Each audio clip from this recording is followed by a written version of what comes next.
और करंट का आपस में क्या रिलेशन होता है, उनको कैसे कैलकुलेट करते हैं। आज हम एक क्वेश्चन से शुरुआत करेंगे और फिर आगे बढ़ेंगे ड्रिफ्ट वेलोसिटी पर। तो ये क्वेश्चन देख रहे हो स्क्रीन पर, ये वाला। हाँ, इस क्वेश्चन में क्या हो रहा है, relation between current in conductor and time is shown in figure, then determine total charge flow through the conductor, write expression for current in terms of time। C, part C मत करो अभी, इसका अभी सी नहीं होगा, हीट डिसिपेटेड, ये हम बाद में पढ़ेंगे, अभी पार्ट ए और बी करना है। तो बेसिकली इस क्वेश्चन में क्या है कि ग्राफ देख के हमको क्या निकालना है, टोटल चार्ज फ्लो कितना हुआ है, ठीक है। और ग्राफ किस किस के बीच में है आरुषि, ये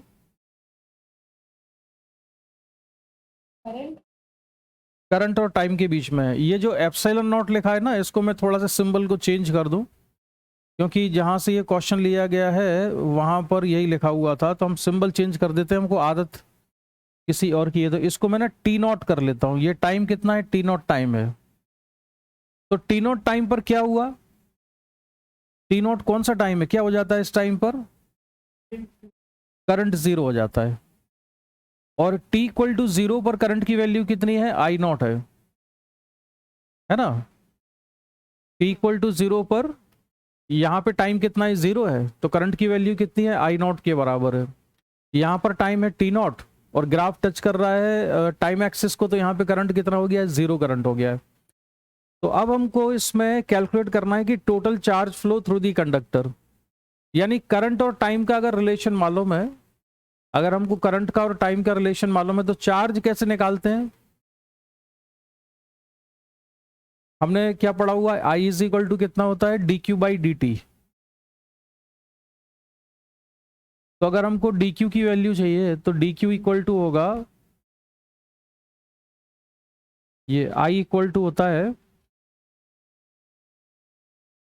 D Q by D T, और डी क्यू इक्वल टू हो जाएगा आई डी टी। फिर उसको हम इंटीग्रेट कर लेते हैं, तो इंटीग्रेट करने पर चार्ज का फ्लो निकल आता है। लेकिन उसके लिए जरूरी है कि हमको करंट का रिलेशन मालूम हो, current as a function of time. तो क्या इस ग्राफ को देख के तुम current as a function of time बता सकती हो कितना होगा।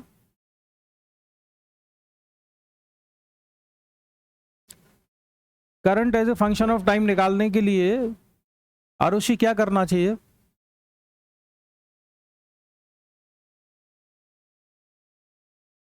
ये जो ग्राफ है ना, ये ग्राफ क्या है, ये स्ट्रेट लाइन है। इस स्ट्रेट लाइन की, हाँ, इस स्ट्रेट लाइन की इक्वेशन लिखो क्या है।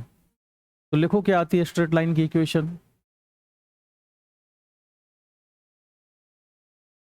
इसको अगर हम कंपेयर करें y equal to M X plus C से, तो अलीशा इसमें m क्या होता है इस इक्वेशन में, जोर से बोलो, आवाज नहीं आ रही बेटा। स्लोप होती है ना, तुम्हारा माइक्रोफोन थोड़ा पास में रखो या वॉल्यूम एडजस्ट करना, ये स्लोप है। तो यहां पर स्ट्रेट लाइन की स्लोप कितनी है इस वाले केस में, -1।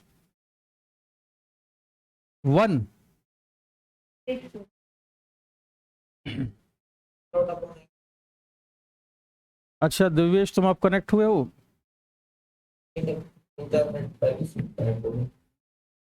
तो इसमें स्लोप बताओ जरा दिव्येश कितनी है, T naught by I naught, T naught by I not, ये बता रहे हो स्लोप।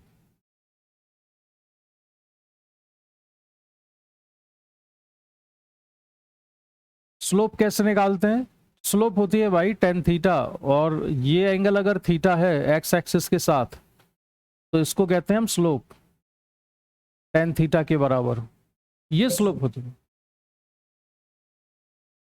आरुषि, अरे यार स्लोप भूल गए तुम लोगों को, स्लोप नहीं पता इतना सारा मैथमेटिक्स पढ़ने के बाद। तो स्लोप कितना आएगा इसमें, इसमें स्लोप कितना है, इस ये एंगल कितना लिख सकते हैं हम, ये होगा 180 माइनस थीटा, और यहां से लिख सकते हैं हम 10 180 minus theta equal to perpendicular कितना है आई नॉट और बेस कितना है टी नॉट।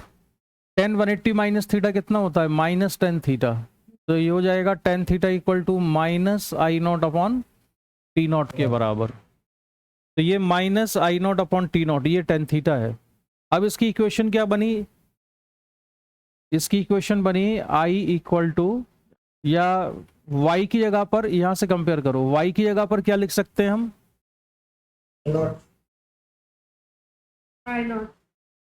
y की जगह पर नहीं, आई नॉट नहीं, आई नॉट तो एक पर्टिकुलर वैल्यू है, उसकी जगह लिख सकते हैं हम i इक्वल टू, स्लोप को लिखेंगे या m को लिखेंगे minus I naught upon T not, और x की जगह पर क्या आएगा, ये जो x था वहां पर x की जगह क्या आएगा t। इंटरसेप्ट कितना है इसने जो कट किया है, p इंटरसेप्ट होता था वो कितना है, वो आई नॉट के बराबर है। तो इसकी इक्वेशन होगी I equal to minus I naught upon T naught into T plus I naught के बराबर। तो ये है current as a function of time. ठीक है, अब हमको निकालना है कि टोटल चार्ज कितना फ्लो हुआ। तो चार्ज फ्लो निकालने के लिए क्या करें, हम इसको इंटीग्रेट करें। तो आई को क्या लिखना चाहिए हमें, D Q by D T. I को क्या लिखें, D Q by D T. फिर डी क्यू को लेफ्ट साइड में रखो, डी टी को राइट में ले जाओ और इंटीग्रेट करके और बताओ टोटल चार्ज कितना फ्लो हुआ। और इंटीग्रेशन कहां से कहां तक करेंगे, 0 से टी नॉट तक। ठीक है, इंटीग्रेशन कहां से कहां तक, 0 से टी नॉट तक। करो जरा मेहनत, कैलकुलेशन करो कितना आता है।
लिमिट दो से तीन तक।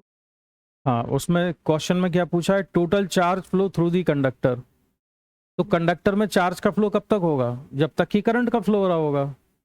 तो करंट का फ्लो कहां से कहां तक होता है, 0 से लेके टी नॉट तक। तो लिमिट 0 से टी नॉट होगी इसकी।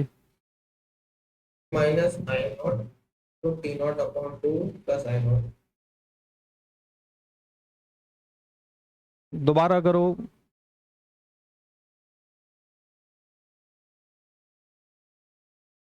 कैलकुलेशन एक बार फिर से चेक करो कितना आ रहा है।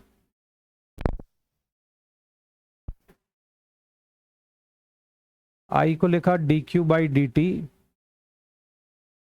Equal to minus I naught upon T naught into T plus I naught. तो D Q naught T naught by 2 आ into T D T plus I naught into D T. इसको कर देंगे हम इंटीग्रेट पूरे को। अब जो कांस्टेंट है उसको बाहर रखो, तो राइट साइड में minus I naught upon T naught, ये तो कांस्टेंट है, ये बाहर आ जाएगा। ये बचेगा T D T plus I naught into D T. Time की वैल्यू कहाँ से कहाँ तक चेंज हो रही है, 0 से टी नॉट तक, 0 से टी नॉट तक। तो ये होगा minus I naught upon T naught into, इसका इंटीग्रेशन है T square by two, limits रखेंगे 0 से T not, plus I naught into T, limits 0 से टी नॉट। बस अब इसको वैल्यू रख के सिंप्लीफाई करो, कितना आ रहा है। तो आरुषि तुम्हारा कितना आंसर है, I naught T naught by two. हाँ ठीक है, और बाकी दिव्येश तुम दोबारा करो कैलकुलेशन। हाँ सर सही कर ये आ रहा है I naught T naught by Alisha तुम्हारा कितना आया। तो ये 1/2 I naught into T naught इतना आएगा सॉल्व करके। तो जो टोटल चार्ज फ्लो हुआ है, इसमें पार्ट बी देखो हमने पहले ही सॉल्व कर लिया। इसमें लिखा था ना, write expression of current in terms of time. तो expression of current in terms of time ये हमने पहले ही निकाल लिया, ये लिखा हुआ है आई इक्वल टू, ठीक है। अच्छा, दूसरी चीज ये है कि ये जो ग्राफ दिया हुआ है ये किस किस के बीच में, करंट और टाइम के बीच में ये ग्राफ है। तो करंट और टाइम के बीच में जो ग्राफ होता है, अगर उसका हम एरिया कैलकुलेट करें इस ग्राफ का, तो एरिया कितना आएगा, हाफ इनटू आई नॉट। हाँ तो ये आएगा 1/2 I naught into T naught के बराबर। और अभी हमने इंटीग्रेशन करके सॉल्व किया तब भी इतनी आया। तो इसका मतलब इसको याद रखना कि area under current time graph, area under current time graph gives charge. अगर हम करंट और टाइम का ग्राफ का एरिया निकालें तो उससे हमें क्या मिलेगा,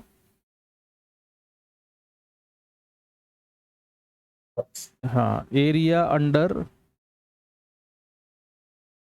current time graph gives total charge.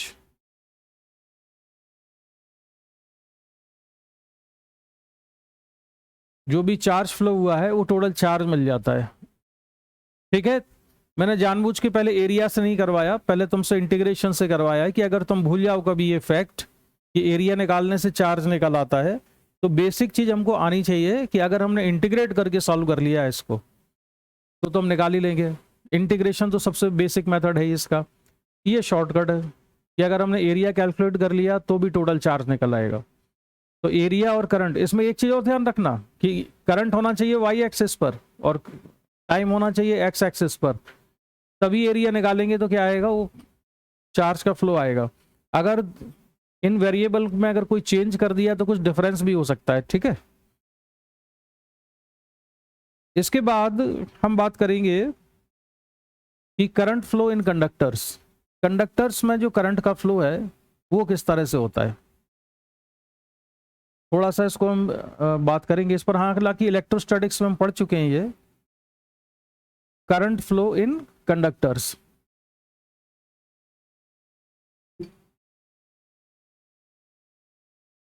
तो ये डाल दी हमने हेडिंग।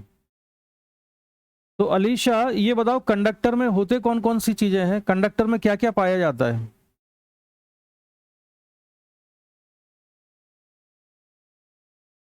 हाँ, अब इलेक्ट्रॉन्स जो होते हैं वो मूव करने के लिए फ्री होते हैं या बाउंडेड रहते हैं।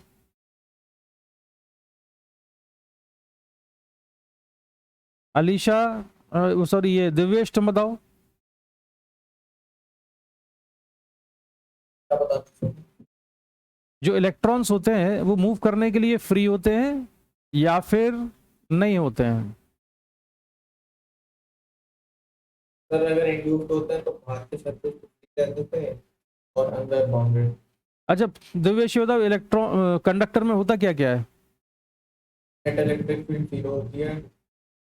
और नहीं नहीं, उसके कंडक्टर किन चीजों से मिलके बना होता है, उसके अंदर देखेंगे तो क्या क्या निकलेगा।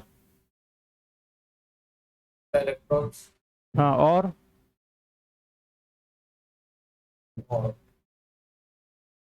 प्रोटॉन्स और न्यूट्रॉन्स। प्रोटॉन्स होते हैं, न्यूट्रॉन्स होते हैं। प्रोटॉन और न्यूट्रॉन्स कहाँ पर होते हैं, न्यूक्लियस न्यूक्लियस में होते हैं।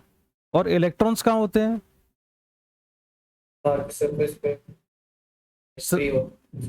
किसके सरफेस पर। न्यूक्लियस के जो बाहर के सरफेस न्यूक्लियस के बाहर इलेक्ट्रॉन होते हैं, लेकिन वो सारे इलेक्ट्रॉन फ्री होते हैं क्या?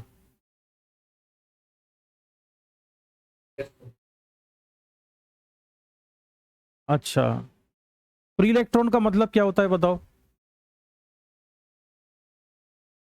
तो न्यूक्लियस से बाउंडेड होते जो होता है अपने एक्सेस करो।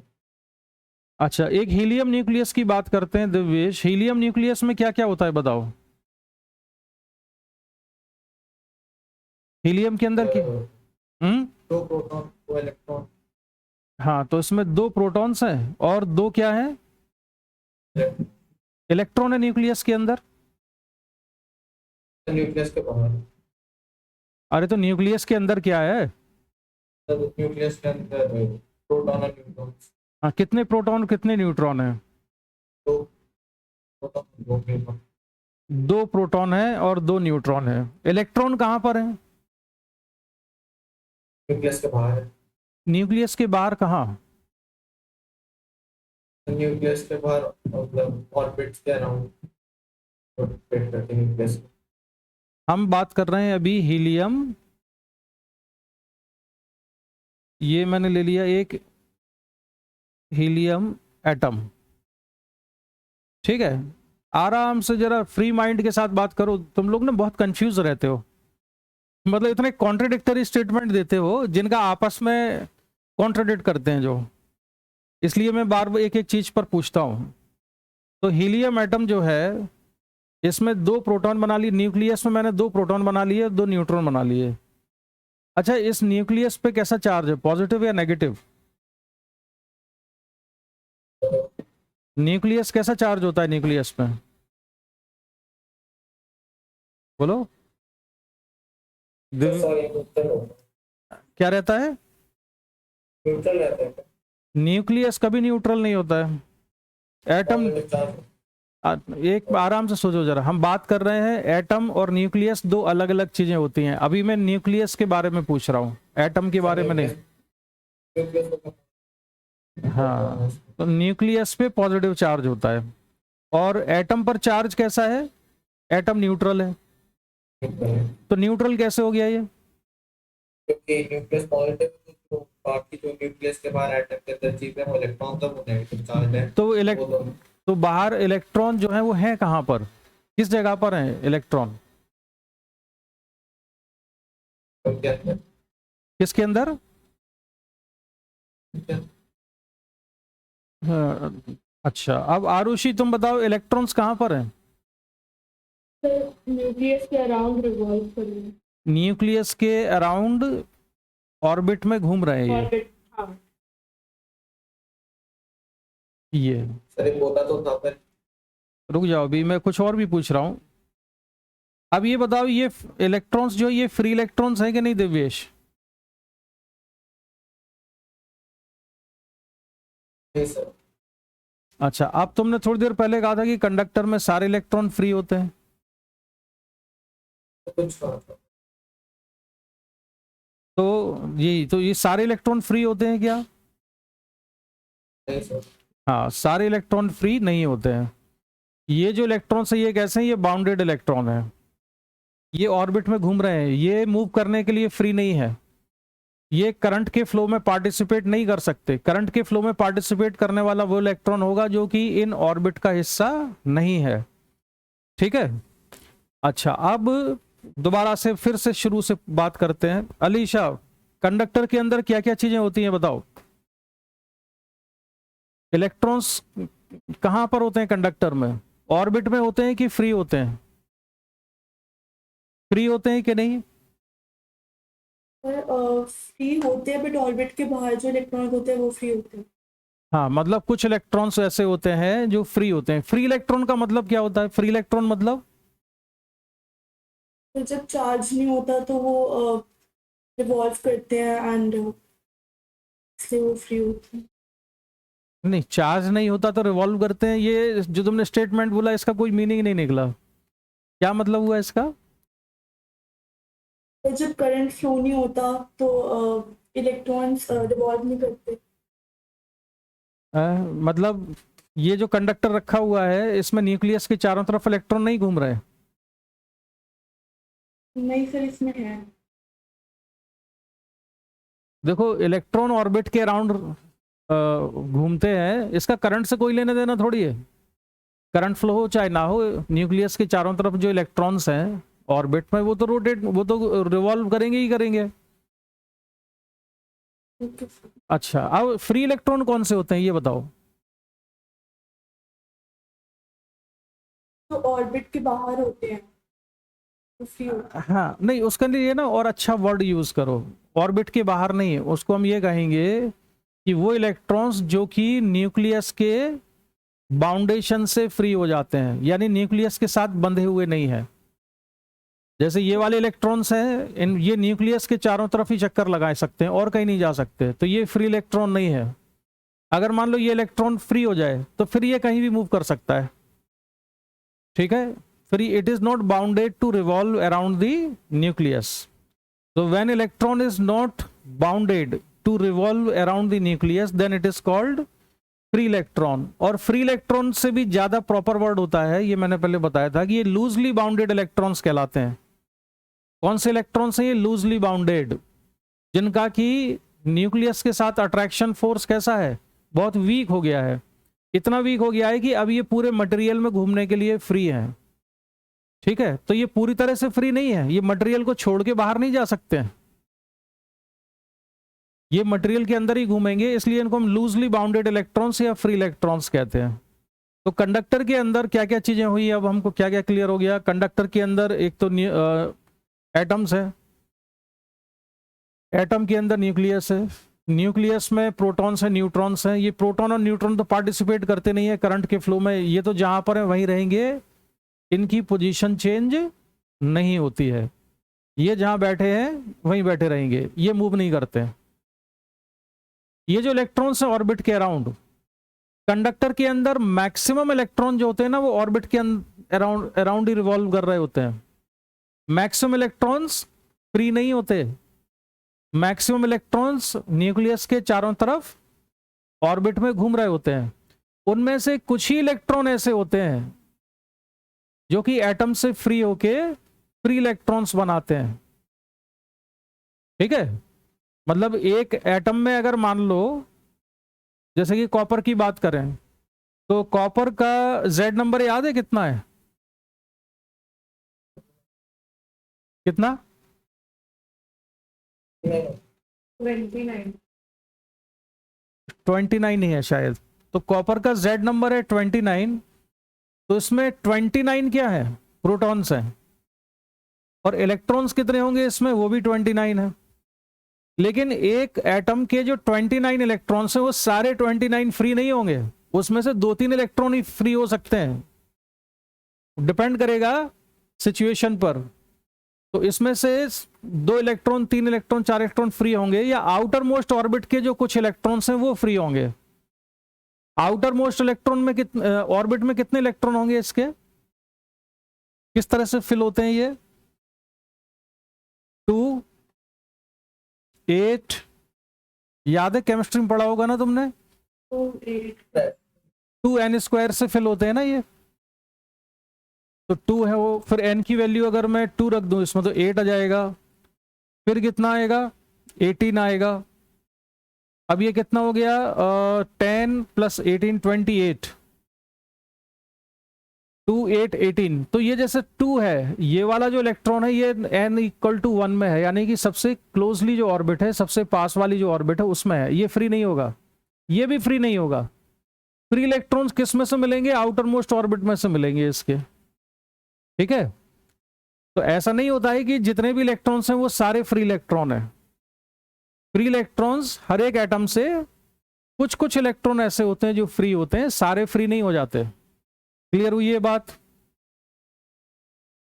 अब कंडक्टर में जब हम बैटरी लगाते हैं, अच्छा कंडक्टर की एक प्रॉपर्टी हमने पढ़ी थी कि जब हम बैटरी नहीं लगाएंगे तो इन्हें आइसोलेटेड कंडक्टर, इन्हें आइसोलेटेड कंडक्टर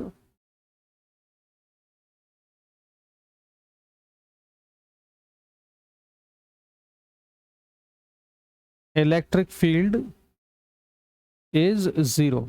आइसोलेटेड कंडक्टर में इलेक्ट्रिक फील्ड कितना होता है? जीरो होता है। लेकिन जब कंडक्टर में हमने एक बैटरी लगा दी तो बैटरी क्या दे देती है कंडक्टर को? Potential difference. यहां पर मैंने एक बैटरी लगाई और बैटरी का पोटेंशियल डिफरेंस कितना है? मान लो V के बराबर है। ये पोटेंशियल डिफरेंस है। तो अब इस वाले एंड के और इस वाले एंड के अक्रॉस पोटेंशियल डिफरेंस क्रिएट हो गया। जितना पोटेंशियल बैटरी के पॉजिटिव टर्मिनल का है उतना ही पोटेंशियल इस वाले एंड का हो गया, और जितना पोटेंशियल नेगेटिव टर्मिनल का है उतना ही पोटेंशियल कंडक्टर के इस वाले एंड का हो गया। यानी जो पोटेंशियल डिफरेंस बैटरी के अक्रॉस है वही पोटेंशियल डिफरेंस अब इस कंडक्टर के अक्रॉस आ गया। बात समझ में आई इतनी? अब अगर इसमें पोटेंशियल डिफरेंस आ गया है तो अब इसमें इलेक्ट्रिक फील्ड जीरो नहीं होगी। इलेक्ट्रिक फील्ड तभी जीरो होती है जबकि कंडक्टर से बैटरी कनेक्टेड ना हो। तो दूसरा point, when battery is connected, when battery is connected, electric field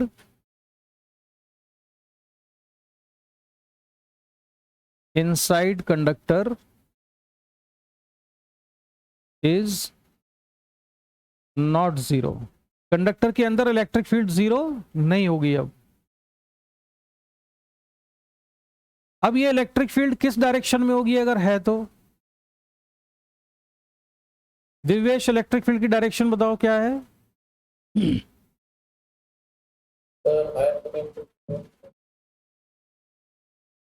सुना ही नहीं पड़ा साहब, दोबारा बोलो। हाँ, हायर पोटेंशियल से लोअर पोटेंशियल की तरफ। तो मान लो ये वाला एंड इसका मैं मान लेता हूं P है और ये कौन सा है? Q है। ये P और ये Q। तो इलेक्ट्रिक फील्ड की डायरेक्शन है फ्रॉम P टू Q, क्योंकि इलेक्ट्रिक फील्ड होता है हायर पोटेंशियल से लोअर पोटेंशियल पर।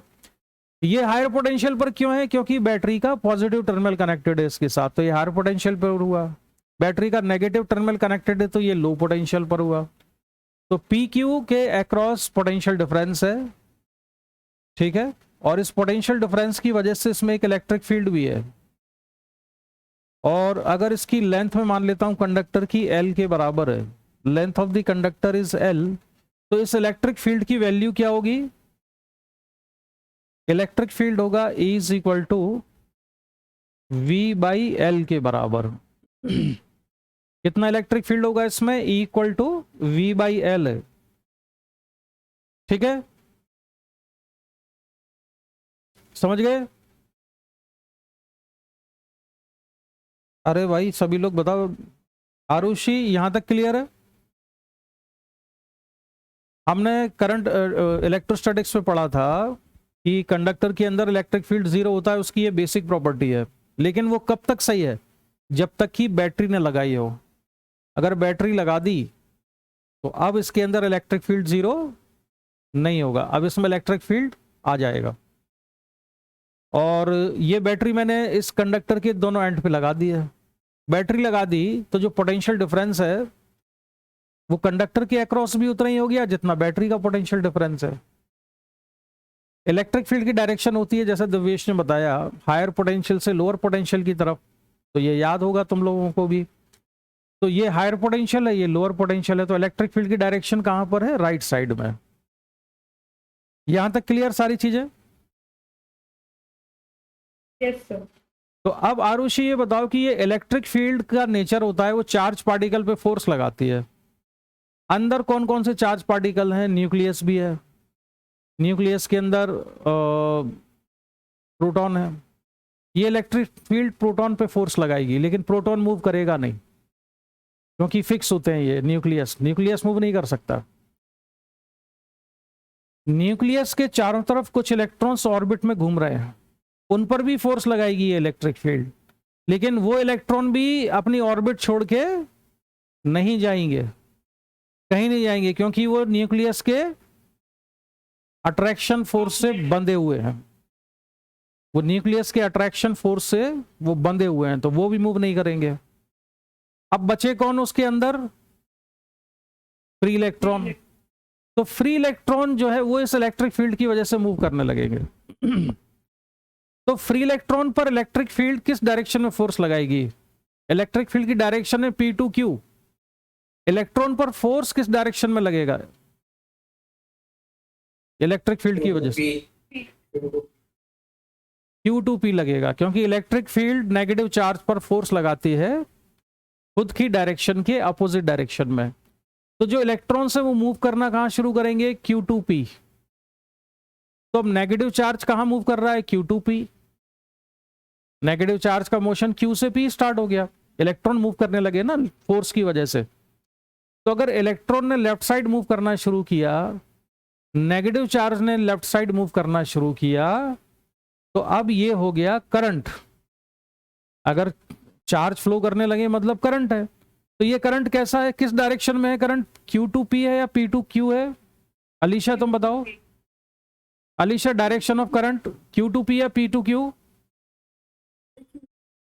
अच्छा, करंट की डायरेक्शन हमने कल पढ़ी थी, बताओ करंट को की डायरेक्शन हम क्या मानते हैं? किस डायरेक्शन में करंट को फ्लो होता हुआ मानते हैं? Positive charge. हाँ, पॉजिटिव चार्ज होती है ना, तो Q2P नहीं होगा करंट। अगर इलेक्ट्रॉन मूव कर रहे हैं लेफ्ट साइड में तो करंट कहलाएगा, और राइट साइड में? आरुषि, करंट की डायरेक्शन क्या कहलाएगी इसमें? P2Q, क्योंकि direction of flow of positive charge माना जाता है करंट की डायरेक्शन को। ऐसा होगा।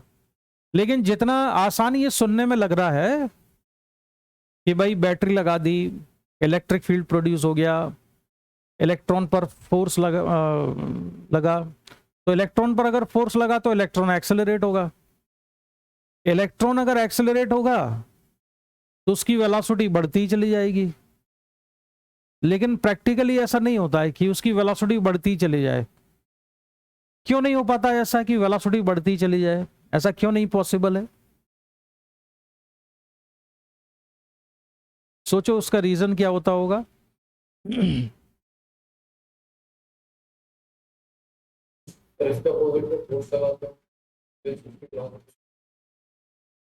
अच्छा, और कुछ सोचो, बाकी तीनों लोग बताओ अपना अपना रीजन। तुम्हें क्या लग रहा है? प्रैक्टिकली होता ही है कि इलेक्ट्रॉन पे फोर्स लगा, इलेक्ट्रॉन के पास एक्सेलरेशन आया, तो एक्सेलरेशन अगर आ गया इलेक्ट्रॉन के पास तो उसकी वेलोसिटी कंटिन्यूअसली बढ़ती चली जानी चाहिए। लेकिन इलेक्ट्रॉन की वेलोसिटी कंटिन्यूअसली बढ़ती नहीं है। रीजन बताओ क्यों? सोचो, अपने अपने दिमाग लगे। आरुषि तुम बताओ क्या होता होगा? कौन रोक देता है उसकी वेलोसिटी को इनडेफिनेटली बढ़ने से? वेलोसिटी तो इनफाइनाइटली बढ़ सकती है उसकी इस फोर्स की वजह से, लेकिन नहीं बढ़ पाती है। ऐसा क्यों होता होगा?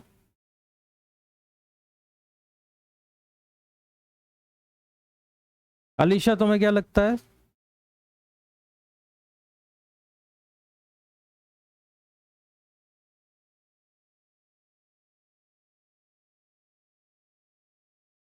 अच्छा, और आरुषि तुम बताओ।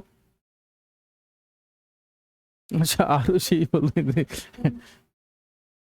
हाँ, अलीशा तुम बताओ।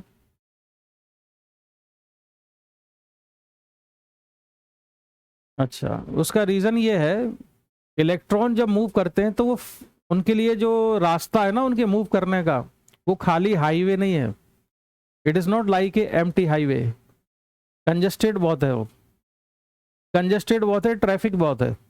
यानी कि इलेक्ट्रॉन जब मूव करना शुरू करते हैं Q2P, तो रास्ते में दूसरे इलेक्ट्रॉन्स भी हैं, प्रोटॉन्स भी हैं, आयंस हैं। तो इन इलेक्ट्रॉन्स का जो है ना आयंस के साथ में कोलिजन होने लगता है। बहुत तेजी से बढ़े लेकिन टकरा गए। जैसे दिल्ली की रोड होती है ना कंजेस्टेड, आपने बहुत तेज गाड़ी चलाई, आगे की गाड़ी खड़ी है बहुत सारी, आप ज्यादा तेजी से आगे बढ़ नहीं पाओगे।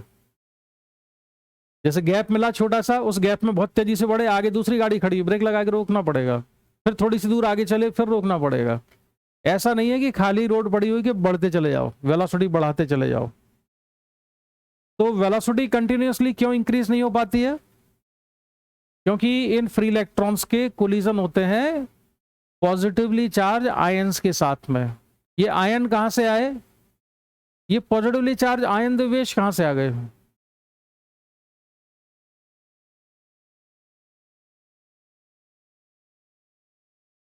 दिवेश।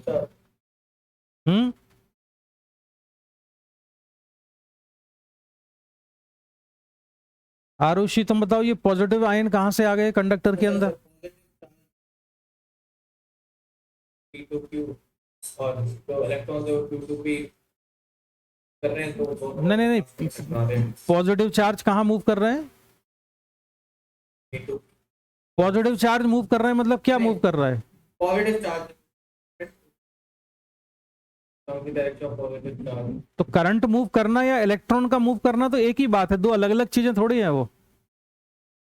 इलेक्ट्रॉन लेफ्ट साइड में जा रहा है, इलेक्ट्रॉन जो लेफ्ट साइड में जा रहे हैं उसी को ही तो करंट बोल रहे हैं हम। मैं पूछ रहा हूँ पॉजिटिव आयन कहां से आए इसमें?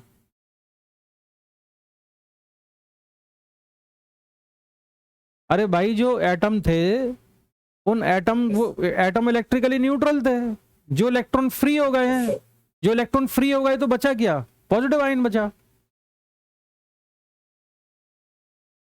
कंडक्टर के अंदर जो एटम थे उन एटम तो इलेक्ट्रिकली न्यूट्रल होते हैं, लेकिन अगर इलेक्ट्रॉन उनमें से फ्री होके बाहर निकल गए हैं तो वो बचा क्या? उसको फिर हम एटम नहीं कहते ना, उसको क्या कहते हैं? आयंस बोलते हैं। तो पॉजिटिवली चार्ज आयन है, तो उन पॉजिटिवली आयन चार्ज आयन के साथ इलेक्ट्रॉन्स का कोलिजन होता है। तो दूसरा पॉइंट ये है कि when battery is connected,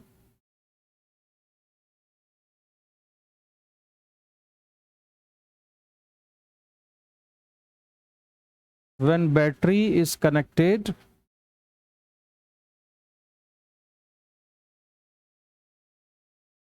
a potential difference is established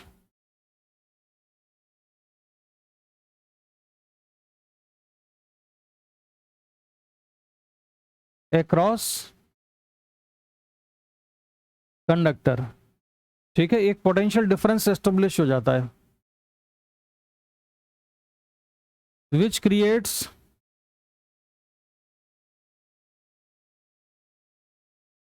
electric field equal to V by L। Electric field से, अब मैं थोड़ा एक काम करता हूं, मैं थोड़ा गायब हो जाता हूं यहां से। इलेक्ट्रिक फील्ड की वजह से क्या होगा? इलेक्ट्रॉन पर फोर्स लगता है। कितना फोर्स लगता है भाई बताओ?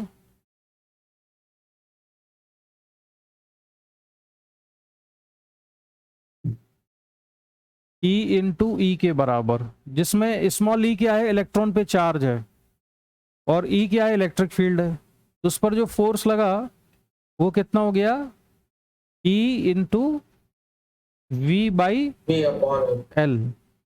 अब यहां से एक्सेलरेशन ऑफ इलेक्ट्रॉन कितना हो गया? EV/m। ये हो जाएगा F बाई एम, तो ये हो जाएगा EV/ml के बराबर। ठीक है, ये एक्सेलरेशन ऑफ इलेक्ट्रॉन हो गया। दूसरा पॉइंट ये है कि but velocity of electron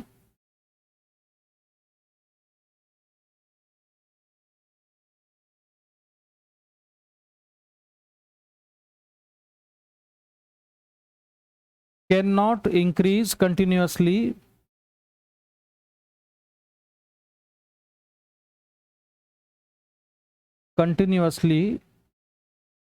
due to collisions with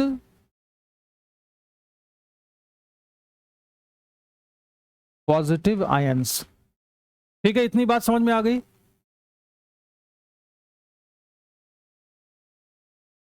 क्यों भाई, क्लियर है ये इतनी चीजें? Yes sir. अच्छा, अब एक चीज और देखो कि जैसे मान लो तुमको अपने घर से मालवीय नगर से, मान लो तुमको जाना है नोएडा तक, तो मालवीय नगर से नोएडा अगर तुम कार से निकलते हो तो तुम अपनी कार का एक्सीलेटर कितनी जोर जोर से दबाओ तो कार एक्सीलरेट होगी, लेकिन तुम्हारे कार की वेलोसिटी कंटिन्यूअसली नहीं बढ़ेगी। क्यों नहीं बढ़ सकती कंटिन्यूअसली? क्योंकि फिर ब्रेक लगाना पड़ता है यार, ट्रैफिक बहुत होता है ना? ट्रैफिक बहुत होता है तो बार बार गाड़ी रुकती है। तो अल्टीमेटली जब तुम अपने घर से नोएडा पहुंचे घर से जब तुम नोएडा पहुंचे तो मान लो कि तुम्हारे घर से नोएडा की जो डिस्टेंस है वो 30 किलोमीटर है। डिस्टेंस कितनी है? 30 किलोमीटर। और तुमको वहां पहुंचने में टाइम कितना लगा? टाइम लग गया मान लो 1 आवर का, 2 आवर मान लेते हैं, 2 घंटे का टाइम लग गया। तो तुम्हारी वेलोसिटी रही कितनी इफेक्टिवली? कितनी वेलोसिटी से मूव किए तुम इफेक्टिवली? बोलो, वेलोसिटी क्या होता है? Displacement upon 10 kilometre. तो 15 किलोमीटर पर आवर की तुम्हारी एवरेज स्पीड रही। लेकिन ये बताओ कि क्या तुम्हारी कार एक्चुअल में हर टाइम पर 15 किलोमीटर पर आवर से चल रही थी क्या? नहीं, उसकी स्पीड तो वेरी कर रही थी, लेकिन इफेक्टिवली जो स्पीड रही है उसकी वो 15 किलोमीटर पर आवर रही। बात समझ में आई है? यानी कि कंडक्टर के अंदर जो इलेक्ट्रॉन है उसके साथ भी ऐसा ही होता है कि वो एक एंड से स्टार्ट करता है चलना। एक इलेक्ट्रॉन कंडक्टर के एंड क्यू से उसने चलना शुरू किया, यहां से चलना शुरू किया इलेक्ट्रॉन ने। अब यहां से चल के इधर जा रहा था कि टक्कर हो गई, टक्कर होने के बाद वो इधर आ गया, फिर इधर चला गया, फिर इधर आया, फिर इधर आया, ऐसे ऐसे जिगजैग मूवमेंट करने के बाद मतलब इलेक्ट्रॉन यहां से चलना शुरू करता है। चलना शुरू किया तो इधर आया, यहां आते ही क्या हुआ? एक टक्कर हो गई यहां पर। किसके साथ टक्कर हुई है? आयन के साथ टक्कर हुई। तो फिर जो है पता चला कि वो इधर चला गया कहीं, यहां फिर टक्कर हो गई तो फिर इधर आ गया, यहां आने के बाद फिर कहीं टक्कर हुई तो इधर चला गया, फिर टक्कर हुई तो इधर आ गया, फिर थोड़ा सीधा भी चल लिया, फिर टक्कर हुई तो यहां चला गया, ऐसे चला गया, इधर गया, फिर इधर गया। तो अल्टीमेटली इसका जो मोशन है वो ऐसे हुआ, A1, A2, A3, A4, A5, A6, A7, A8, A9, A10 और A11। इतनी टक्कर हुई है इसकी। लेकिन जब वो A1 से A2 तक मूव कर रहा था, A1 से A2 तक तो क्या हुआ?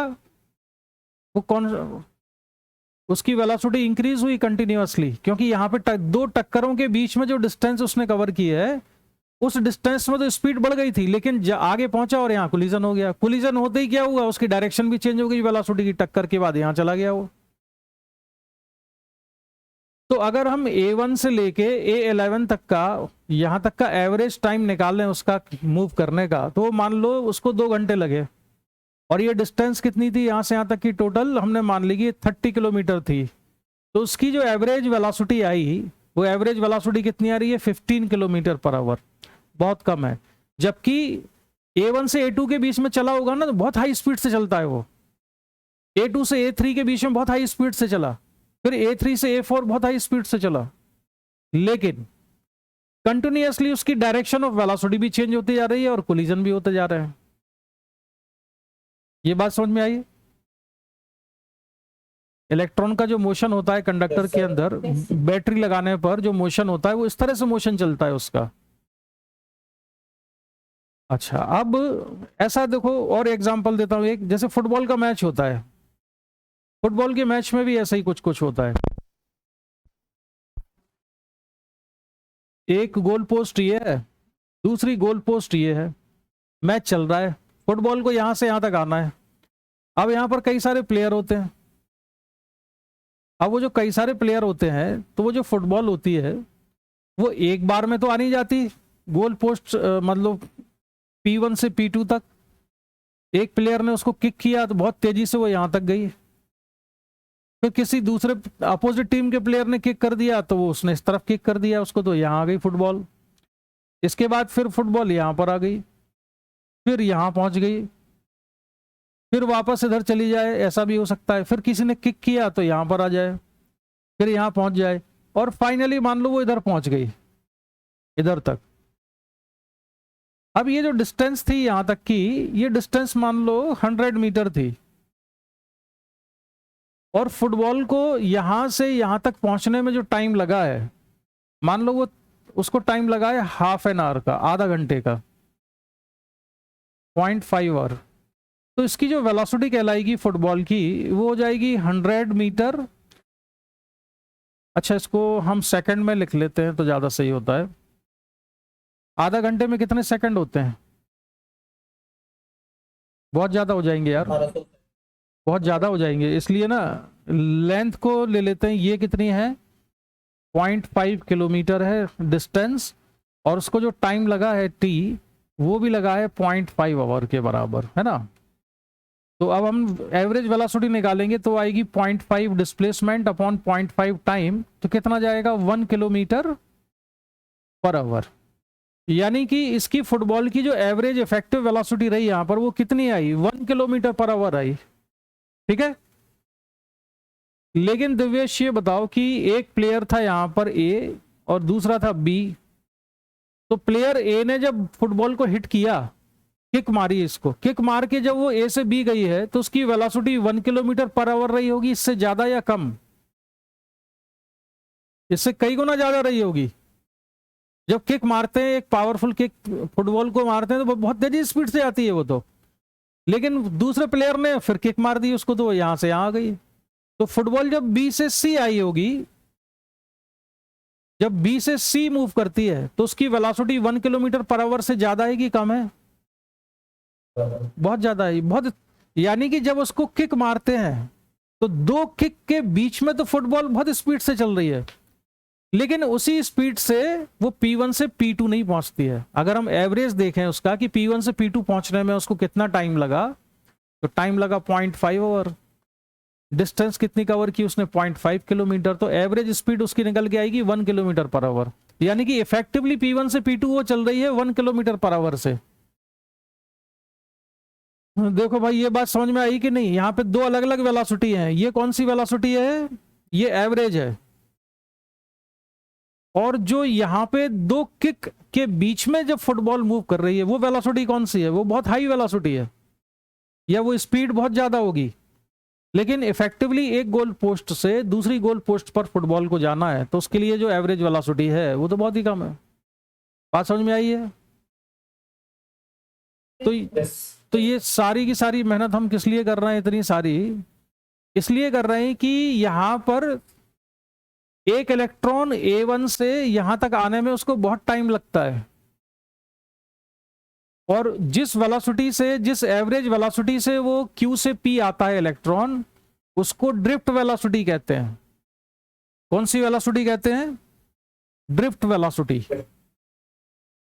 ड्रिफ्ट होना एक अलग चीज है और मूव करना एक अलग चीज है। ड्रिफ्ट होने का मतलब है कि एक पर्टिकुलर डायरेक्शन में आप किस वेलोसिटी से चल रहे हो, उसको कहते हैं ड्रिफ्ट हो रहे हैं, हम धीरे धीरे खिसक रहे हैं उसकी तरफ। तो ड्रिफ्ट वेलोसिटी क्या चीज है भाई? एवरेज वेलोसिटी जिससे कि पार्टिकल या चार्ज पार्टिकल मूव कर रहा है, वो उसकी ड्रिफ्ट वेलोसिटी है। Drift velocity.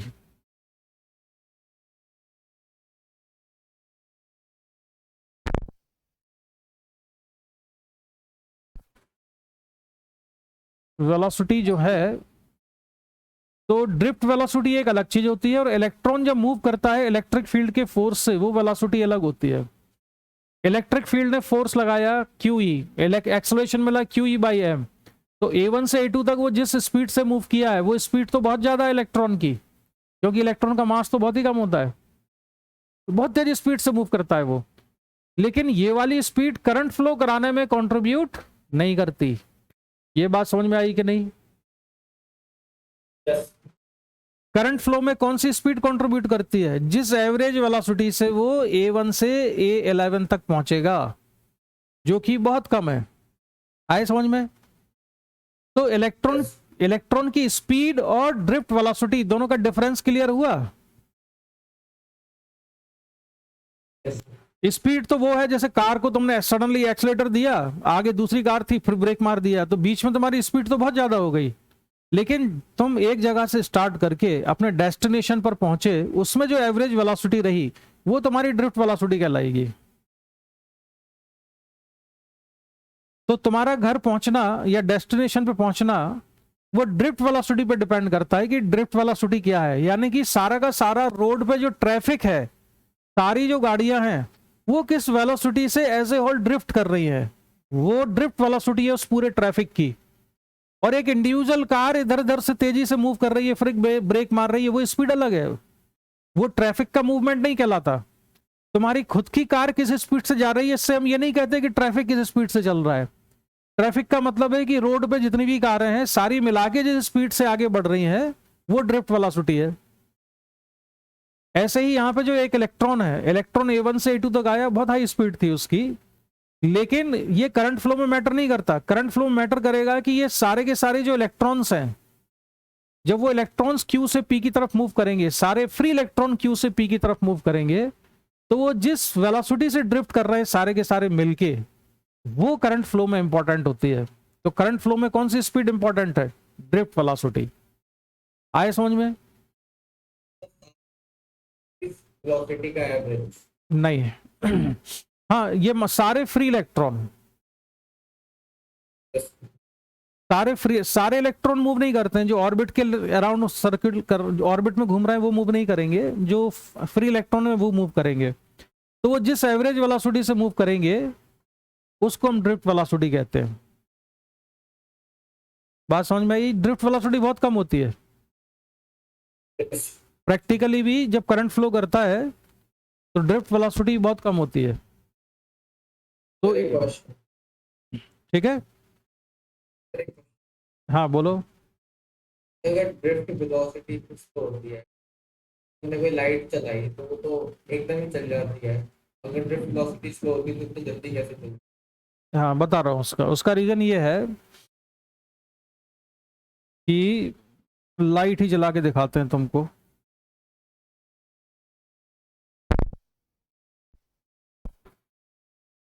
जैसे मैंने एक बनाया यहां पर,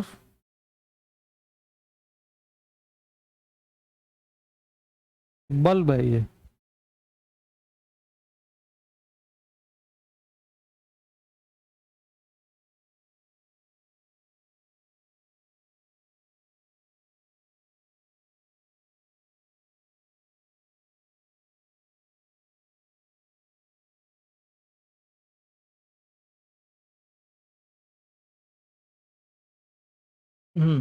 अच्छा चलो अभी बल्ब जला के बताता हूँ, पहले कुछ और चीजें समझ लो।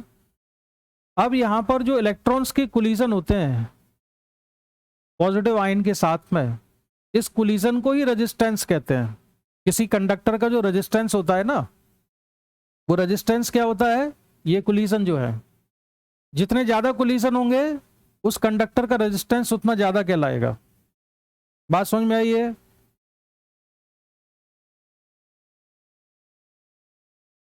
किसी कंडक्टर का रेजिस्टेंस से क्या मतलब है?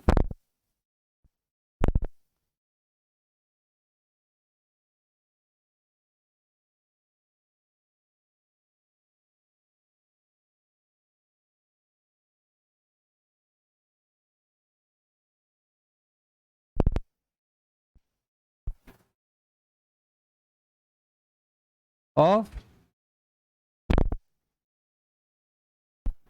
Free electrons with positive ions. ये बात समझ में आई कि नहीं? रेजिस्टेंस का मतलब है कोलिजन, टक्कर जो हो रही है, यही रेजिस्टेंस कहलाता है। अरे भाई बोलो ना, समझ में आया कि नहीं है? Yes sir. यही रेजिस्टेंस होता है। अब एक टक्कर होती है तो उससे होता क्या है? इलेक्ट्रॉन अपनी काइनेटिक एनर्जी लूज करता है। An electron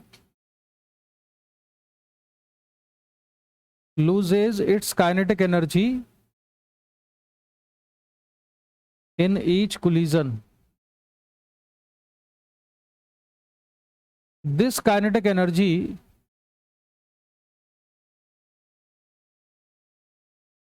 appears in the form of heat. ये जो काइनेटिक एनर्जी लूज की है, यही काइनेटिक एनर्जी किस फॉर्म में मिलती है हमको? हीट की फॉर्म में। कंडक्टर गर्म हो जाता है ना जब करंट फ्लो होता है, तो गर्मी कहां से आती है? उसमें इलेक्ट्रॉन्स के आयंस के साथ में जो कोलिजन हो रहा है वहां से आती है, उसकी काइनेटिक एनर्जी का लॉस हो रहा है और कंडक्टर धीरे धीरे गर्म होता जा रहा है। Kinetic energy appears in the form of heat. बात समझ में आया? अब जितने ज्यादा कोलिजन होंगे उतनी ज्यादा हीट प्रोड्यूस होगी। तो अगर हम लिखें इसमें कि जो कोलिजन्स हैं, अगर कोलिजन्स कैसे हैं, ज्यादा हैं, इसका मतलब है कि रेजिस्टेंस इज मोर, रेजिस्टेंस ज्यादा है।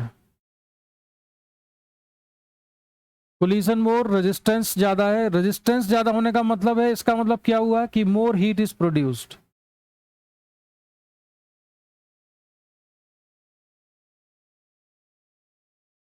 More heat is produced. समझ में आई ये बात? ज्यादा कोलिजन, ज्यादा रेजिस्टेंस, ज्यादा हीट। अब जो बल्ब होता है, बल्ब का जो फिलामेंट होता है उसमें क्या होता है?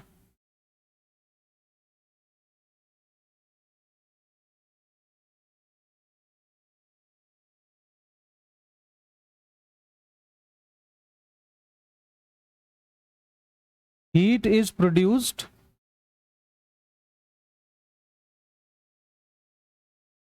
due to resistance। और फिलामेंट में जो हीट प्रोड्यूस होती है उसकी वजह से फिलामेंट का वायर कैसा होता है? बहुत पतला होता है। तो हीट प्रोड्यूस होगी तो जल्दी गर्म हो जाता है। जल्दी गर्म होने के बाद क्या होने लगता है? वो लाइट को रेडिएट करता है। तो आफ्टर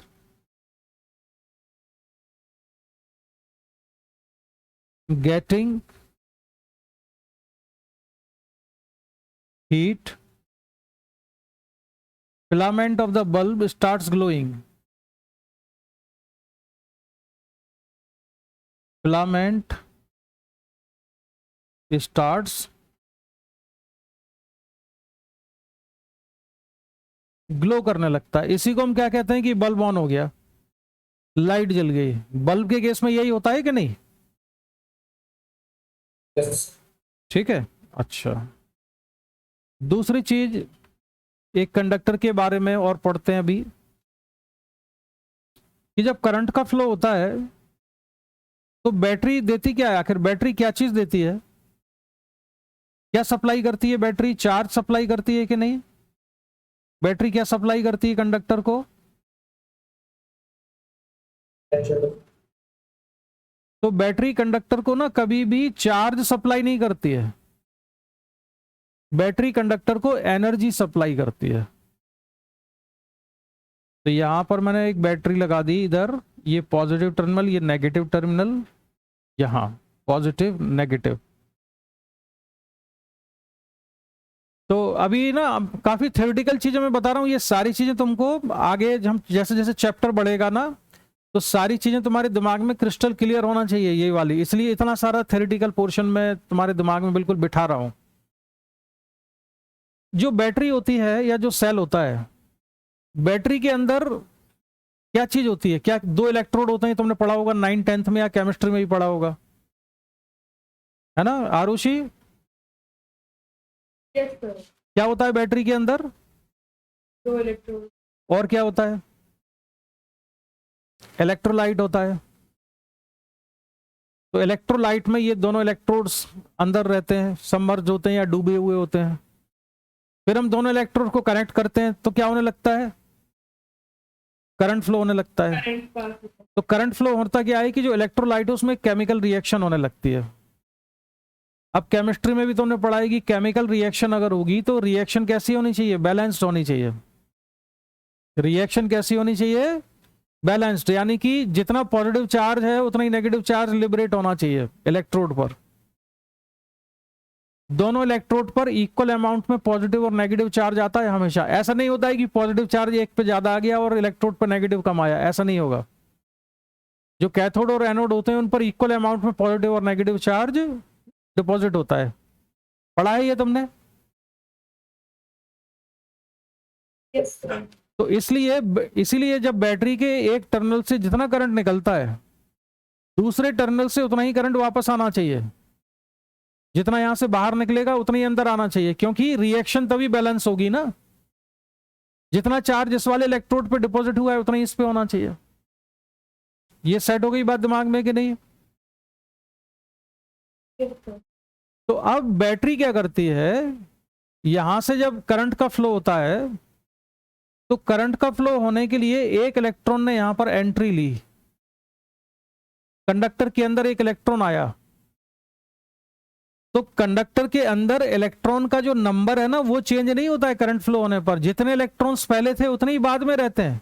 करंट फ्लो होने के पहले जितने इलेक्ट्रॉन थे, बैटरी कनेक्ट करने के बाद जब करंट फ्लो होने लगा तब भी इलेक्ट्रॉन्स का नंबर सेम रहता है, उसमें कोई चेंज नहीं होता है। तो इस इलेक्ट्रॉन को एंट्री मिलती ही तब है जब एक इलेक्ट्रॉन यहां से बाहर निकलता है। आई बात समझ में? एक इलेक्ट्रॉन यहां एंटर कब करेगा, जब एक इलेक्ट्रॉन यहां से बाहर निकलेगा। और करंट फ्लो होने के लिए यह जरूरी नहीं है कि ये वाला इलेक्ट्रॉन चल के यहां तक जाए। इसने एंट्री ली, एक बाहर निकल गया, मतलब करंट फ्लो हो गया। बात समझ में आई कि नहीं है? Yes. ये वाला जो इलेक्ट्रॉन है, यही इलेक्ट्रॉन चल के दूसरी तरफ जाएगा तब करंट फ्लो होता हुआ कहलाएगा। ऐसा नहीं होता है। एक इलेक्ट्रॉन एंटर ही तब करेगा यहां पर, उसको जगह ही, मतलब तुम ये मान लो कि सीट फिक्स है, 50 सीट अगर खाली है तो, सॉरी 50 सीट है तो भरी हुई है सारी की सारी, एक आदमी को एंट्री तभी मिलेगी जब दूसरी सीट वहां से खाली होगी। तो एक इलेक्ट्रॉन यहां से एंट्री तब करता है जब दूसरा बाहर निकलता है, और हम कह देते हैं कि ये करंट फ्लो हो गया। तो यहां पे जब करंट फ्लो होता है तो इलेक्ट्रॉन यहां से एंटर करते जा रहे हैं, जितने इलेक्ट्रॉन एंटर कर रहे हैं सेम नंबर ऑफ इलेक्ट्रॉन यहां से बाहर निकलते जा रहे हैं। इसी इलेक्ट्रॉन का बाहर निकलना जरूरी नहीं है कि सेम इलेक्ट्रॉन जो यहां से एंटर किया है बाहर निकलेगा तभी करंट फ्लो होगा। वो तो ये एंटर किया और एक इलेक्ट्रॉन बाहर निकला और करंट का फ्लो हो गया। तो ऐसे ही यहां पर क्या होता है बल्ब के केस में, कि जैसे ही हमने स्विच को क्लोज किया, यहां जैसे ही स्विच को क्लोज करते हैं तो यहां से इलेक्ट्रॉन चला और यहां से अंदर हुआ, और बस इस तो पूरे वायर में ही ऐसा हो जाता है। स्विच को क्लोज करते ही इलेक्ट्रॉन का मूवमेंट शुरू हो जाता है। तो जो इलेक्ट्रॉन यहां पर है उसी ने थोड़े करंट फ्लो कराया। करंट फ्लो कराने में तो सारे इलेक्ट्रॉन का कंट्रीब्यूशन होता है, तो पूरी सीक्वेंस होती है। बात समझ में आई? तो स्विच को ऑन करते ही एक इलेक्ट्रॉन ने एंट्री ली, दूसरा बाहर निकल गया, और यहां पर हम मान लेते हैं कि करंट फ्लो हो गया। और करंट फ्लो होने से ये बल्ब ऑन होने का मतलब क्या होता है कि ये जो रेजिस्टेंस लगा हुआ है यहां पर कोलिजन बहुत ज्यादा हो रहे हैं, कोलिजन बहुत ज्यादा हो रहे हैं, तो यहां पर हीट बहुत ज्यादा प्रोड्यूस हो रही है। हीट बहुत ज्यादा प्रोड्यूस हो रही है तो बस ये गर्म होकर चमकने लगा है, हम कह देते हैं कि बल्ब ऑन हो गया। बात समझ में आ गई ये सारी? अच्छा, अगर ऐसा होता ना कि जैसे अगर तुम बोल रहे थे अभी दिव्येश, ये क्वेश्चन कई लोग पूछते हैं ऐसा कि मान लो बैटरी का केवल एक टर्मिनल में कनेक्ट करूं किसी वायर से, ये वायर है बहुत लंबा वायर है, और हमने केवल एक टर्मिनल कनेक्ट किया, दूसरा कनेक्ट ही नहीं किया, तो उसमें करंट फ्लो होगा कि नहीं? तो कई लोग कहते हैं कि शुरू में तो हो जाना चाहिए कि एक इलेक्ट्रॉन यहां से चलेगा, जब चलते चलते चलते चलते चलते चलते यहां से घूम के जब पहुंचेगा तब उसे पता चलेगा कि अरे यार सर्किट तो पूरा ही नहीं है। तो जब तक वो इलेक्ट्रॉन यहां पर पहुंचेगा तब तक तो करंट फ्लो हो जाना चाहिए। तो ऐसा क्यों नहीं होता है? हाँ, क्योंकि ये इलेक्ट्रॉन यहां से चलना ही शुरू नहीं करेगा जब तक कि यहां से एक इलेक्ट्रॉन बाहर नहीं निकलेगा। बात समझ में आई? Yes. इसलिए ऐसा होता है। चलो, तो अब हम बात करते हैं ड्रिफ्ट वेलोसिटी के बारे में।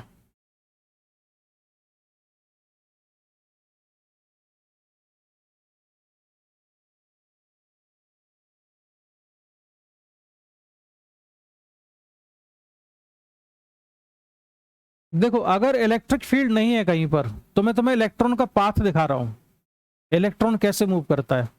अगर ड्रिफ्ट वेलोसिटी, अगर हमने बैटरी नहीं लगाई, सॉरी ड्रिफ्ट वेलोसिटी नहीं, हमने बैटरी नहीं लगाई अगर, तो बैटरी अगर हम नहीं लगाते हैं तो कंडक्टर के अंदर जो एक इलेक्ट्रॉन है उसका पाथ कैसा होगा? यहां से यहां गया, टक्कर हुई, फिर यहां से चेंज हो गया, फिर टक्कर हुई, फिर इधर आ गया, फिर टक्कर हुई, फिर इधर आया, फिर इधर आया, फिर इधर आया, फिर इधर आया। ठीक है, मैं जरा इधर हो जाता हूँ।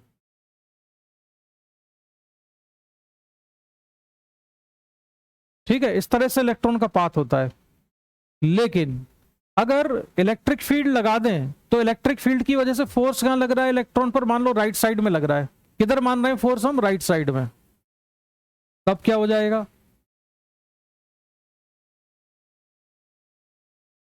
ये देखो इलेक्ट्रॉन चला भी, यहां टक्कर हुई, यहां टक्कर हुई, ऐसे चल के और फिर यहां पहुंच गया।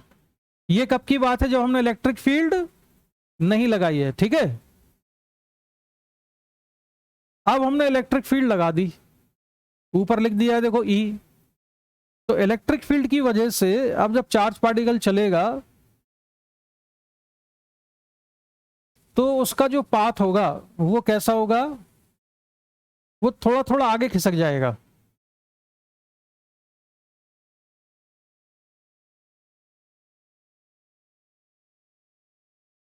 थोड़ा थोड़ा आगे खिसक जाएगा का मतलब ये है कि पहले वो टकरा के यहां टकराता था, अब यहां ना टकरा के थोड़ा आगे टकराएगा, क्योंकि ये जो इलेक्ट्रिक फील्ड है इसने फोर्स कहां लगाया? राइट साइड में। तो थोड़ा सा वो आगे टकराया। सेकंड टक्कर उसकी कहां पे होती थी? दूसरी टक्कर उसकी यहां पर होती थी, इधर इनिशियली। अब कहां हो रही है? यहां पर हो रही है, यानी थोड़ा आगे खिसक गया। ये वाली टक्कर यहां होती थी, ये भी थोड़ी आगे खिसक गया है। ये वाला कोलिजन इधर था तो ये भी थोड़ा आगे खिसक गया है। और फाइनली वो यहां पर पहुंचता था, तो इलेक्ट्रिक फील्ड लगाने के बाद वो यहां ना पहुंच के कहां पहुंच रहा है? इधर पहुंच रहा है। यानी कि बहुत सारी टक्कर होने के बाद इस इलेक्ट्रिक फील्ड की वजह से कितना फायदा हुआ? इतना ही फायदा हुआ है कि वो यहां से यहां पहुंच गया। ये बात समझ में आई कि नहीं? डायग्राम समझ में आया जो मोशन दिखा रहे हैं हम? अब ये मोशन इसका ऐसे हुआ, ऐसे ऐसे ऐसे, और इधर पहुंच गया। अब वो तो थोड़ा सा आगे क्यों पहुंचा है? ये किसका कंट्रीब्यूशन है? ये इलेक्ट्रिक फील्ड की कंट्रीब्यूशन है। और जब इलेक्ट्रिक फील्ड नहीं थी तो वो कहां आता था? इधर आता था। तो ये जो है ना, हम कहेंगे इतना सा ड्रिफ्ट हुआ है इलेक्ट्रिक फील्ड की वजह से। इलेक्ट्रिक फील्ड का कंट्रीब्यूशन बस इतना हुआ। तो इलेक्ट्रिक फील्ड का जो कोशिश थी, उसका जो एफर्ट्स था, वो उसमें एफर्ट्स में लॉस कहां पे हुआ? कोलिजन में। अगर कोलिजन नहीं होते तो इलेक्ट्रिक फील्ड की वजह से वो बहुत आगे निकल जाता।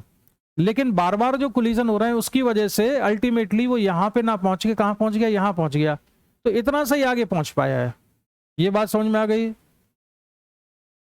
Yes sir. तो इसको हम ऐसे समझते हैं कि अगर इलेक्ट्रिक फील्ड जब नहीं होती है तो वो टकरा के यहां पहुंचता। ये सारे जो आप देख रहे हो ना, ये कॉर्नर, ये जो वर्टेक्स टाइप के हैं, ये वर्टेक्स क्या बताते हैं? वर्टेक्स ये कोलिजन है। यहां पे कोलिजन होगी, उसकी वेलोसिटी की डायरेक्शन चेंज हुई है।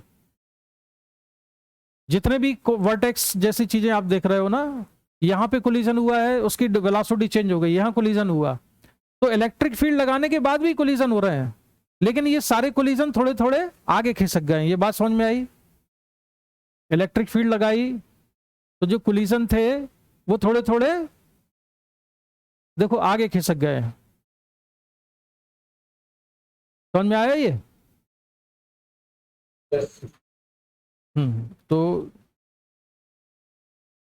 अब हम इसमें पढ़ेंगे आगे, ड्रिफ्ट वेलोसिटी का जो फॉर्मूला है उसको हम डिराइव कर लेते हैं। ठीक है, कि ड्रिफ्ट वेलोसिटी क्या होती है? क्या? इलेक्ट्रिक फील्ड के वजह से कोलिजन आगे की तरफ स्लो हो रहा है क्योंकि वो फोर्स लगा रही है। अरे यार, वहां पर जो आदमी बैठे हुए थे कोलिजन पे, सबने उनको उसको धक्का दे दे के थोड़ा थोड़ा आगे बढ़ा दिया। हर कोलिजन पे आगे बढ़ जाता है वो थोड़ा। फील्ड जब फोर्स लगा रही है, कहां फोर्स लगा रही है? राइट साइड में फोर्स लगा रही है ना। तुम पूछ क्या रहे हो? दोबारा पूछो। तो एक्चुअली में फोर्स के डायरेक्शन में थोड़ा डाउट था। क्या फोर्स का डायरेक्शन मैं थोड़ा डाउट था। क्या डाउट था? बोलो। इलेक्ट्रॉन्स जो है, इलेक्ट्रॉन नहीं नहीं, ये इलेक्ट्रॉन का एग्जाम्पल नहीं है, ये किसी पॉजिटिव चार्ज का एग्जाम्पल है कि फील्ड की वजह से फर्क क्या पड़ेगा बस। अगर इलेक्ट्रॉन हो, हाँ, और अगर तुमको इलेक्ट्रॉन में समझना है तो उसकी फील्ड की डायरेक्शन मान लो अपोजिट है, इसकी डायरेक्शन को हम पलट लेते हैं, इसकी जो डायरेक्शन है वो कैसी है, ऐसी है। तो यही एग्जाम्पल किसके लिए हो जाएगा, पर्टिकुलरली इलेक्ट्रॉन के लिए हो जाएगा। ठीक है, ऐसा हो गया। और कोई डाउट?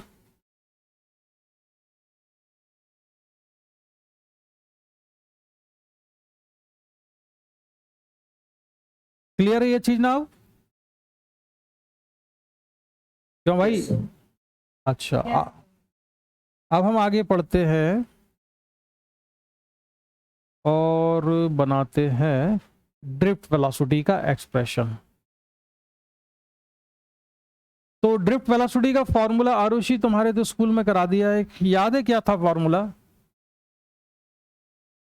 सर ग्रुपिंग कराया, एक तो नहीं, आई से एक ही फॉर्मूला होगा, 2-3 नहीं होंगे।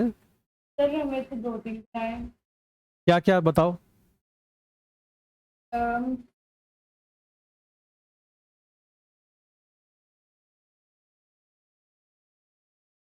सर एक तो आई अपॉन एन ए, क्या आई अपॉन एन, आई अपॉन एन इंटू ए इंटू इलेक्ट्रॉन।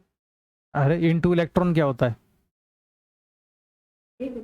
ई मतलब चार्ज ऑन द इलेक्ट्रॉन है, वो इलेक्ट्रॉन नहीं है। Charge on the electron. तो दूसरा कराया है, ये सीरीज में यूज करने को कहा है, पैरेलल में कहा है कि इलेक्ट्रॉन का charge into V into relaxation time upon M into L. अच्छा चलो हम यहाँ देखते हैं अभी पहले। तो इसमें हमने मान लिया कि suppose number of electrons per unit volume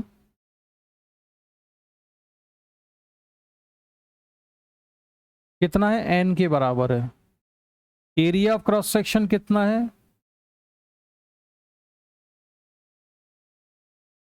area cross section है ए। एरिया क्रॉस सेक्शन का मतलब होता है करंट जिस डायरेक्शन में फ्लो कर रहा है उसके परपेंडिकुलर कितना एरिया अवेलेबल है। जैसे करंट मान लो इस कंडक्टर में यहां से फ्लो करता है,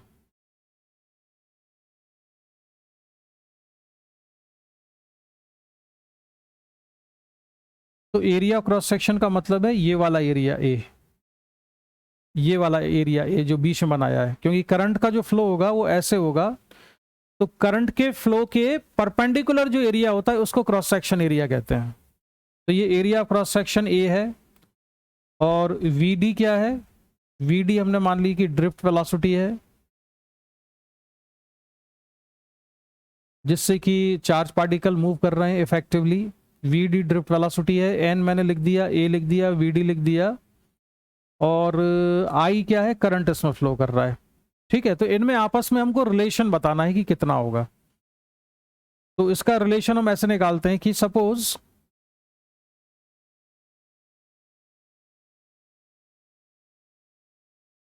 अब मुझे थोड़ा शिफ्ट होना पड़ेगा,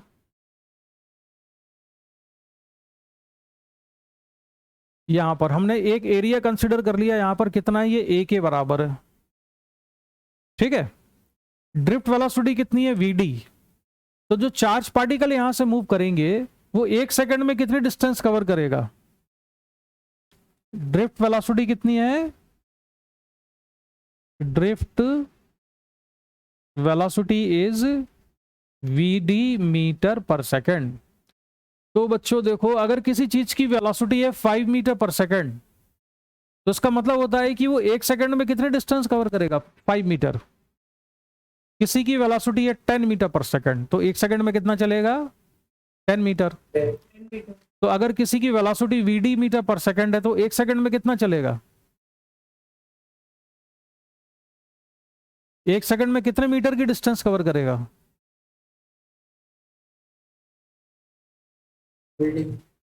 वीडी मीटर के बराबर। आवाज नहीं निकल रही तुमको, इतनी छोटी चीज नहीं समझ में आ रही है। अगर किसी चीज की वेलोसिटी 10 मीटर पर सेकंड होती है तो वो 1 सेकंड में कितना चलता है, 10 मीटर। तो इसकी velocity VD metre per second है, तो 1 सेकंड में कितना चलेगा, वीडी मीटर के बराबर। आरुषि नहीं आया समझ भैया? 1 सेकंड में वीडी मीटर। तो अगर करंट यहां पर फ्लो कर रहा है, तो जो चार्ज पार्टिकल करंट फ्लो करा रहे हैं, हम जनरली कैलकुलेशन में ना इलेक्ट्रॉन ना मान के हम ये मान लेते हैं कि जितना चार्ज इलेक्ट्रॉन पर होता है उतना ही चार्ज का पॉजिटिव चार्ज पार्टिकल चल रहा है यहां पर। उससे बार बार दिमाग में ना रिवर्स नहीं करनी पड़ती है डायरेक्शन, क्योंकि इलेक्ट्रॉन लेफ्ट में जा रहा है, उसकी वजह से करंट राइट में जा रहा है। तो लेफ्ट राइट का चक्कर हटाने के लिए हम मनी मन ये एज्यूम कर लेते हैं कि करंट फ्लो किसकी वजह से हो रहा है, पॉजिटिव चार्ज पार्टिकल की वजह से हो रहा है, और उस पर चार्ज कितना है, जितना कि इलेक्ट्रॉन पे होता है उतना ही पॉजिटिव चार्ज है उस पर। तो ड्रिफ्ट वेलोसिटी है वीडी मीटर पर सेकंड। तो 1 सेकंड में जो डिस्टेंस कवर की इसने वो वीडी मीटर है। तो छोटे से टाइम dt में कितनी डिस्टेंस कवर करेगा,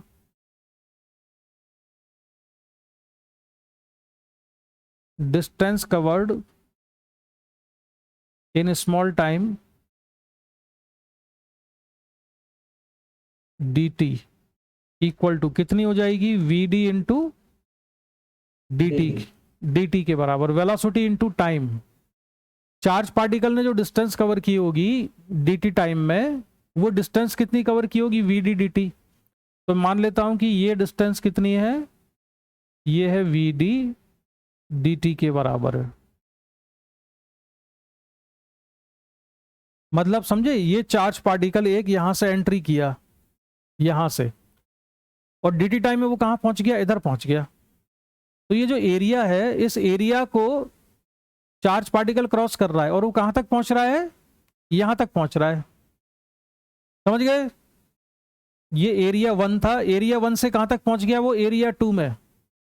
अब हमको ये पता करना है कि dt टाइम में कुल कितने चार्ज पार्टिकल एरिया 1 को क्रॉस करके राइट साइड आ गए हैं।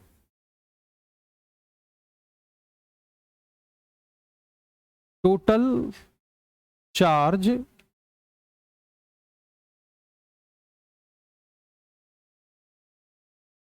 या total number of particles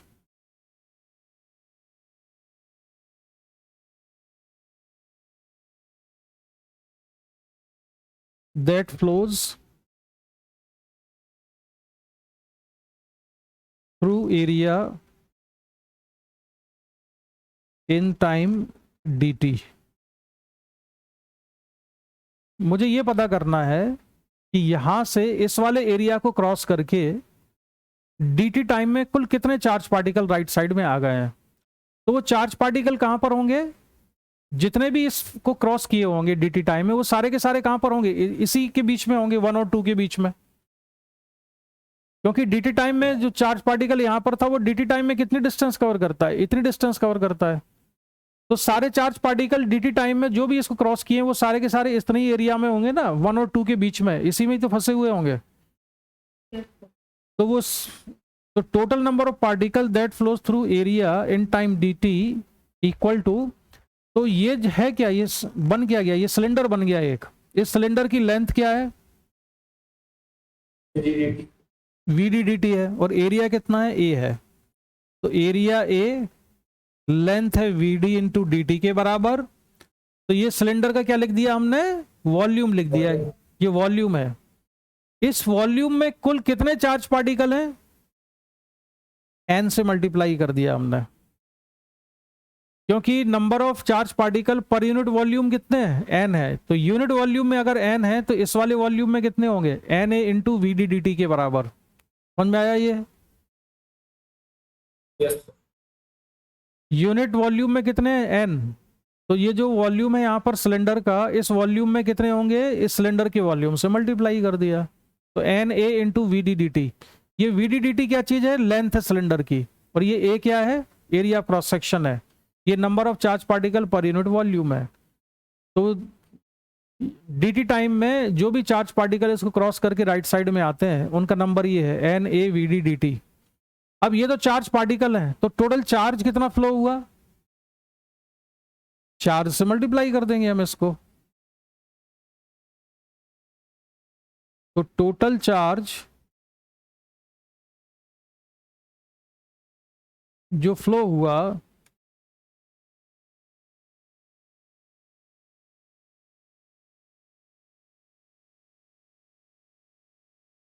total charge which crosses area in dt time is dq equal to, particle का नंबर कितना था, N A V D into D T के बराबर, ये तो नंबर था, इसको हमने मल्टीप्लाई कर दिया चार्ज से, तो एक इलेक्ट्रॉन पे कितना चार्ज होता है, ई के बराबर, तो E into N A V D D T, तो ये क्या चीज आ गई, क्या आ गया ये बताओ, हाँ कौन सा चार्ज है ये कौन सा वाला चार्ज, जो एरिया ए को क्रॉस करता है, कितने टाइम में क्रॉस करता है ये, dt टाइम में, तो dt टाइम में क्रॉस करने वाला चार्ज है ये। अब dt को नीचे ले आओ तो ये हो जाएगा dq बाई dt, तो dq by dt equal to ये हो जाएगा E N A V D, और dq बाई dt क्या होता है, करंट, तो I equal to N E A V D. ये है फॉर्मूला, ये है relation between current and drift velocity. इस फॉर्मूले को क्वेश्चन सॉल्व करने के लिए यूज किया जाता है काफी। अब इसमें कुछ डाउट है तो बताओ, जो हमने अभी तक पढ़ा इसमें क्या डाउट है,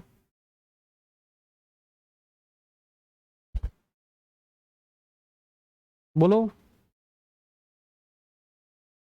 अभी तक तो कोई डाउट नहीं। अलीशा बताओ जरा।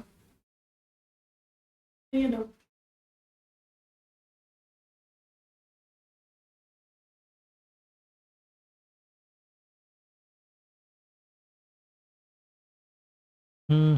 एक मिनट, अब मैं जरा कोई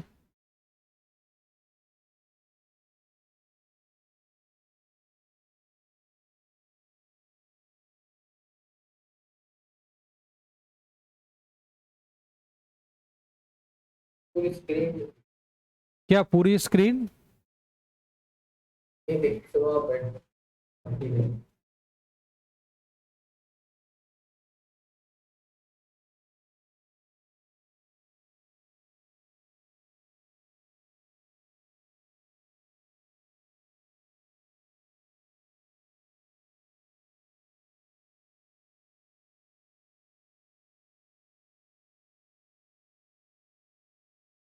सर एक मिनट पीछे।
हो गया। यस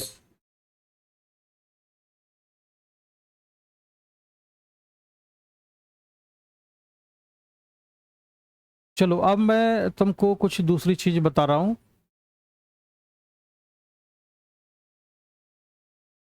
तो देखो जरा कि अब इसको नोट करते जाना जल्दी जल्दी, है ना। अब मैं थोड़ा फास्ट फॉरवर्ड करूंगा इसको।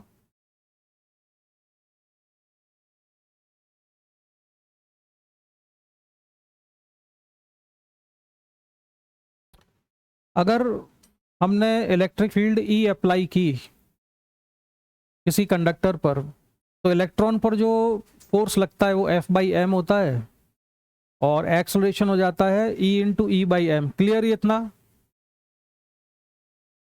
ठीक है। Yes. अच्छा, दूसरी चीज, after each collision each electron completely lose its memory of the previous drift velocity starting afresh, दोबारा शुरुआत करता है वो, and moving of in a random direction. ये इस स्टेटमेंट का मीनिंग समझ में आ गया? Yes. हाँ, तो समझो जल्दी से, दिमाग लगाओ अपने, समझो इसमें का मतलब क्या हुआ।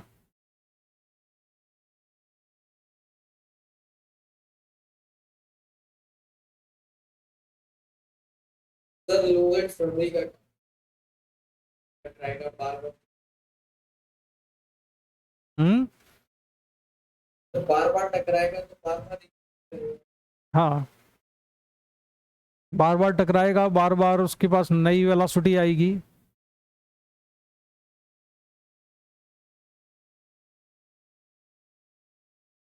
अगर लाइक हैं? फाइनल पॉइंट पे जस्ट पहुंचने से पहले अगर वो वापस कोलाइड कर तो उसकी वेलोसिटी चेंज हो जाएगी ना। तो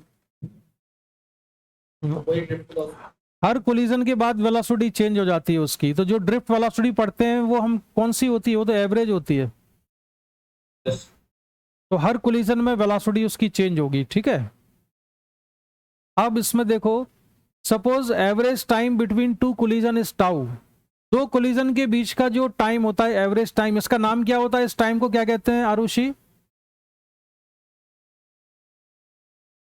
तुमने ये ना रिलैक्सेशन टाइम कहलाता है ये पढ़ा होगा हीट एंड थर्मोडायनेमिक्स में भी। मॉलिक्यूल्स के केस में दो मॉलिक्यूल, एक मॉलिक्यूल है उसका दूसरे मॉलिक्यूल से कोलिजन के बीच का जो टाइम इंटरवल है वो रिलैक्सेशन टाइम कहलाता है। इलेक्ट्रॉन को भी ना कई जगह इलेक्ट्रॉन गैस भी कहते हैं, क्योंकि इसका बिहेवियर कैसा होता है? मॉलिक्यूल्स की तरह से होता है। जैसे कोलिजन उसमें चल रहे होते हैं मॉलिक्यूल्स के गैस में, उसी तरह से यहाँ पर इलेक्ट्रॉन के कोलिजन चल रहे होते हैं। तो average time between two collision is tau, then in time interval tau average electron will acquire a drift velocity.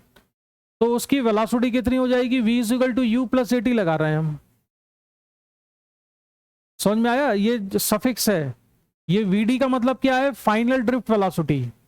ये initial drift velocity plus a into tau. Tau क्या है? दो कोलिजन के बीच का टाइम इंटरवल। तो कोलिजन के ठीक पहले, मतलब कोलिजन के ठीक बाद इनिशियल वेलोसिटी कितनी है उसकी? ud है। और दूसरा कोलिजन खत्म होने के, दूसरा कोलिजन होने के ठीक पहले वेलोसिटी है फाइनल वेलोसिटी vd। ये दो कोलिजन के बीच की वेलोसिटी है, इनिशियल है और ये फाइनल है। अब जैसे ही कोलिजन हुआ तो उसकी वेलोसिटी कैसे हो जाती है? ड्रिफ्ट वेलोसिटी 0, और वेलोसिटी कितनी हो जाएगी उसकी? at के बराबर। ठीक है, यहां से एक फॉर्मूले का डेरिवेशन करने वाले हैं हम लोग। तो यहां से जो ड्रिफ्ट वेलोसिटी आई vd = उसको हम कितना लिख सकते हैं? कितनी हुई है ड्रिफ्ट वेलोसिटी? ये E/m × टाउ। इसमें हमने क्या किया है? बस एक्सेलरेशन की वैल्यू रख दी है हमने। इसमें केवल एक्सेलरेशन की, यहां पर ये जो है ना, यहां पे हमने एक्सेलरेशन की वैल्यू सब्स्टिट्यूट कर दी है केवल, और कुछ नहीं किया है। तो ये vd आ गया। अब बढ़ते हैं हम आगे। तो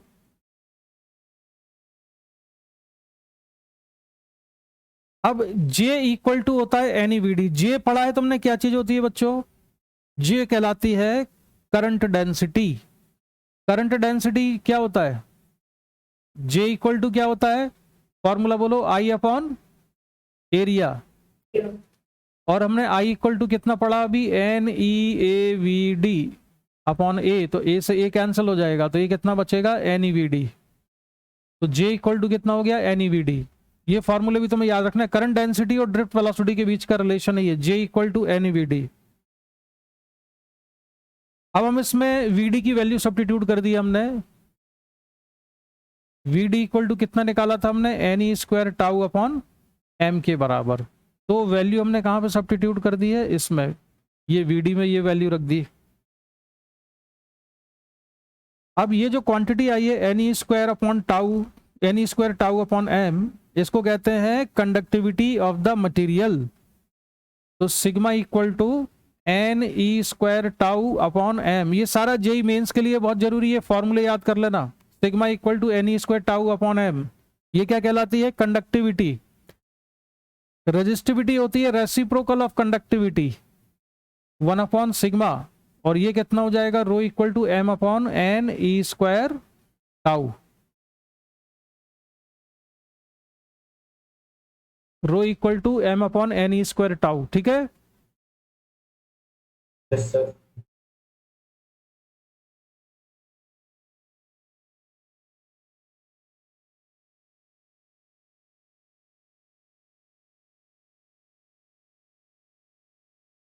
अब E equal to M upon N E square tau J, ये कहां से आया रिलेशन,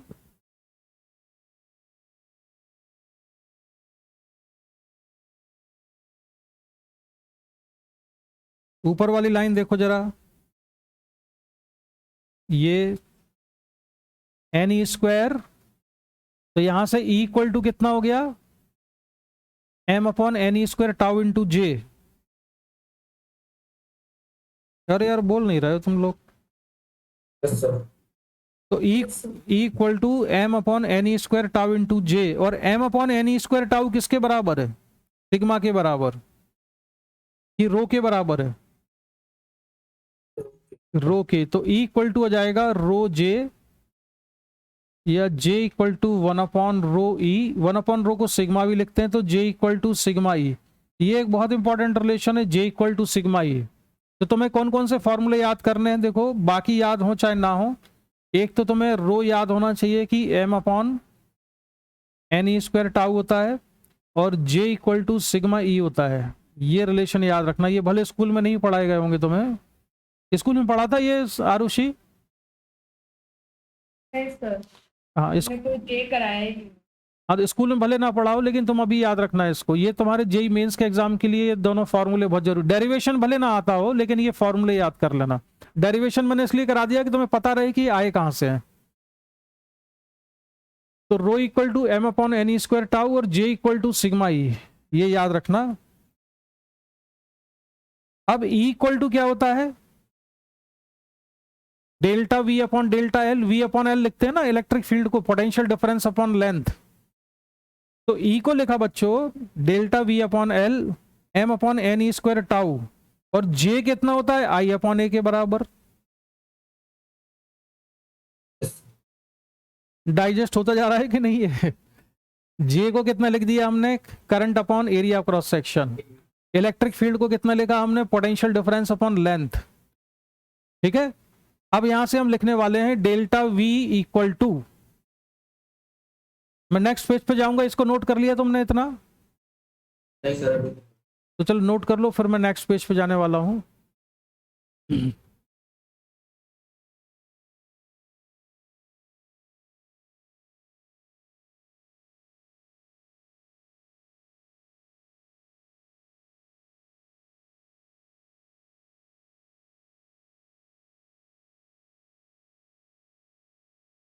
सर आपने बता दिया। नहीं, ये सारा लिखा हुआ है ना लेफ्ट साइड में, जो मैंने राइट में लिखा था वो लेफ्ट साइड में भी तो लिखा हुआ है सारा। सिग्मा किसके बराबर है, N E square tau upon M, और सिग्मा और रो में क्या रिलेशन है, रो कहलाती है रेजिस्टिविटी। में दोबारा लिख देता हूं,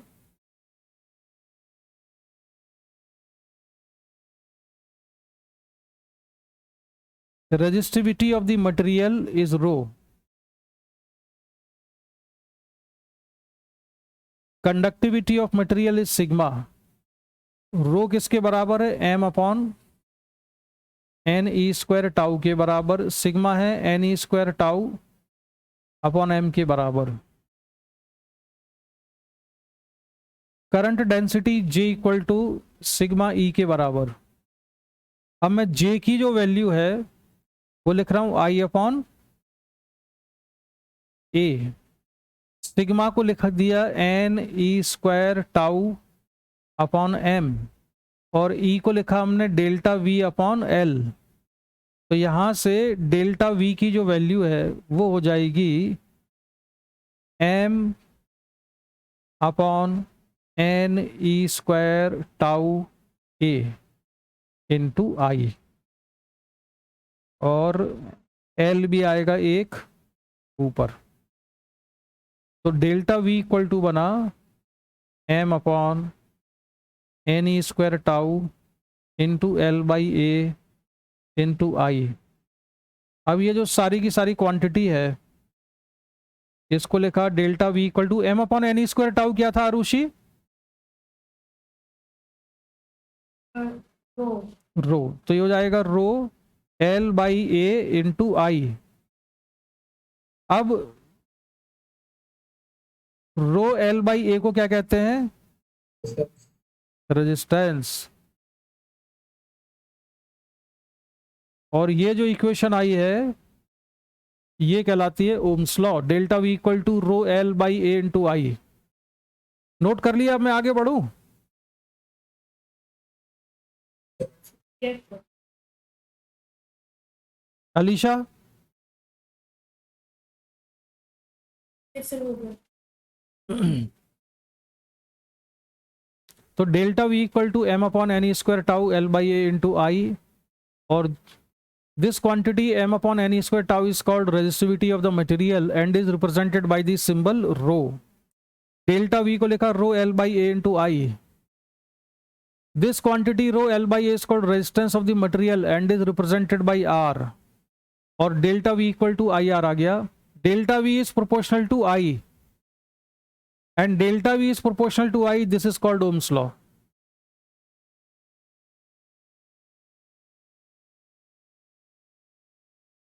समझ गए? Delta V is proportional to I, this is called Ohm's law. तो ये सारा करते करते अब हम ओम्स लॉ पर आए।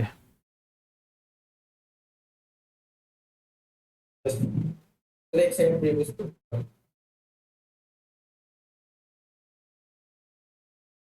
ये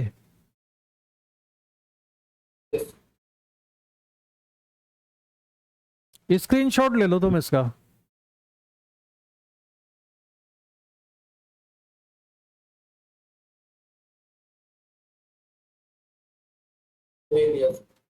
ठीक है, तो इसको कहते हैं delta V is proportional to I, ये ओम्स लॉ कहलाता है। और अब हम क्वेश्चन सॉल्व करने शुरू करेंगे इस पर। एक आध मैं करा ही देता हूं तुमको अभी। Alisha, Alisha Yes, sir. हाँ मतलब सुन रही हो ना? सो तो नहीं गई इतना थ्योरी पढ़ते पढ़ते इतनी सारी? चलो तो अब मुझे बताओ रेजिस्टेंस आर इक्वल टू कितना है? फॉर्मूला क्या आया रेजिस्टेंस का? R equal to rho L by A. इसमें एल क्या है? एल है length of the conductor, rho है रेजिस्टिविटी।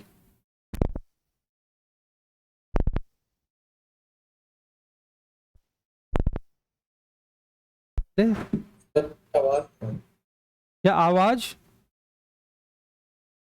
आपकी आवाज नहीं यार, आरुषि आवाज डिस्टर्ब हो रही है क्या मेरी? आरुषि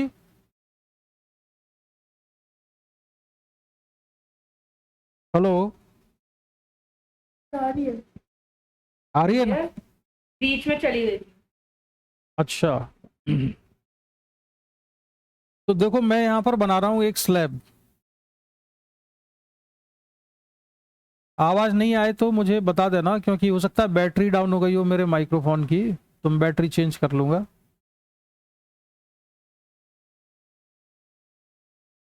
ये एक स्लैब बनाई मैंने, ठीक है।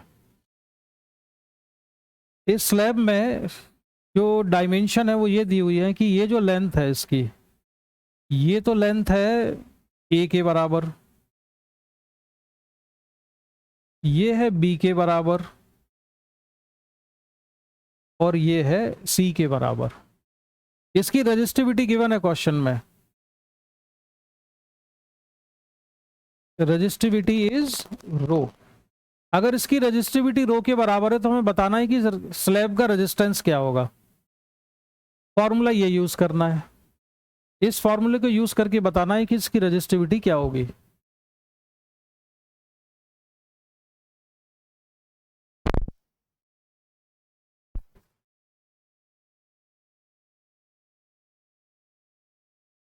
अभी आवाज थोड़ी देर के लिए अभी मैं रोक रहा हूं, अपनी बैटरी चेंज कर लेता हूं।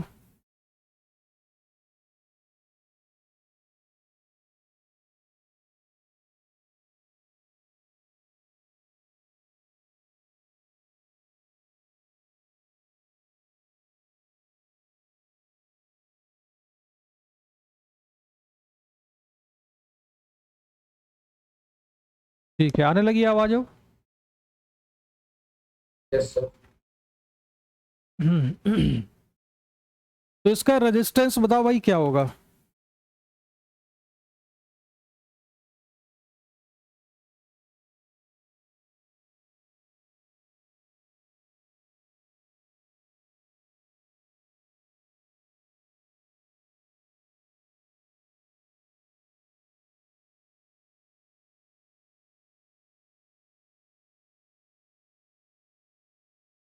क्या हुआ दिवेश?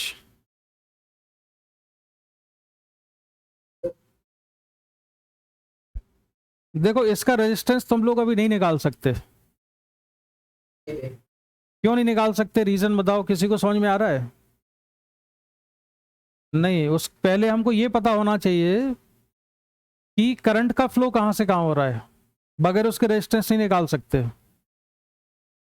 अलीशा, तो मान, हाँ, तो अगर हमसे पूछा जाए कि रेजिस्टेंस निकालना है x1 और y1 के बीच में, यानी कि बैटरी x1 y1 में लगाएंगे, तो इसका रेजिस्टेंस मैं लिखूंगा R इक्वल टू रो। और लेंथ का मतलब होता है जिस डायरेक्शन में करंट फ्लो होगा वो लेंथ होती है। तो ये लेंथ कितनी कहलाएगी इसकी, a। और एरिया ऑफ क्रॉस सेक्शन का मतलब होता है करंट के फ्लो की परपेंडिकुलर डायरेक्शन में एरिया। तो वो एरिया कौन सा है, ये वाला। क्रॉस सेक्शन एरिया कितना होगा इसका, BC के बराबर। तो इसका रेजिस्टेंस हुआ रो A अपॉन BC। कौन किसके अबाउट है ये रेजिस्टेंस? ये रेजिस्टेंस है R x1 y1 के अबाउट। लेकिन अगर मान लो मैंने क्वेश्चन में पूछा कि रेजिस्टेंस बताओ, ये पॉइंट है x2 और दूसरा है y2, यानी कि बैटरी हम ऐसी लगाएंगे। समझ में आया कि कैसे में कर रहे हैं? अब हम बैटरी इधर से और इधर से लगा रहे हैं, तो करंट का फ्लो यहां से होगा, यहां से जाएगा करंट इस तरफ। अभी हमने ऐसे में सॉल्व किया था, अब करंट यहां से एंटर करेगा और यहां से बाहर आएगा। अब बताओ इसमें रेजिस्टेंस क्या होना चाहिए?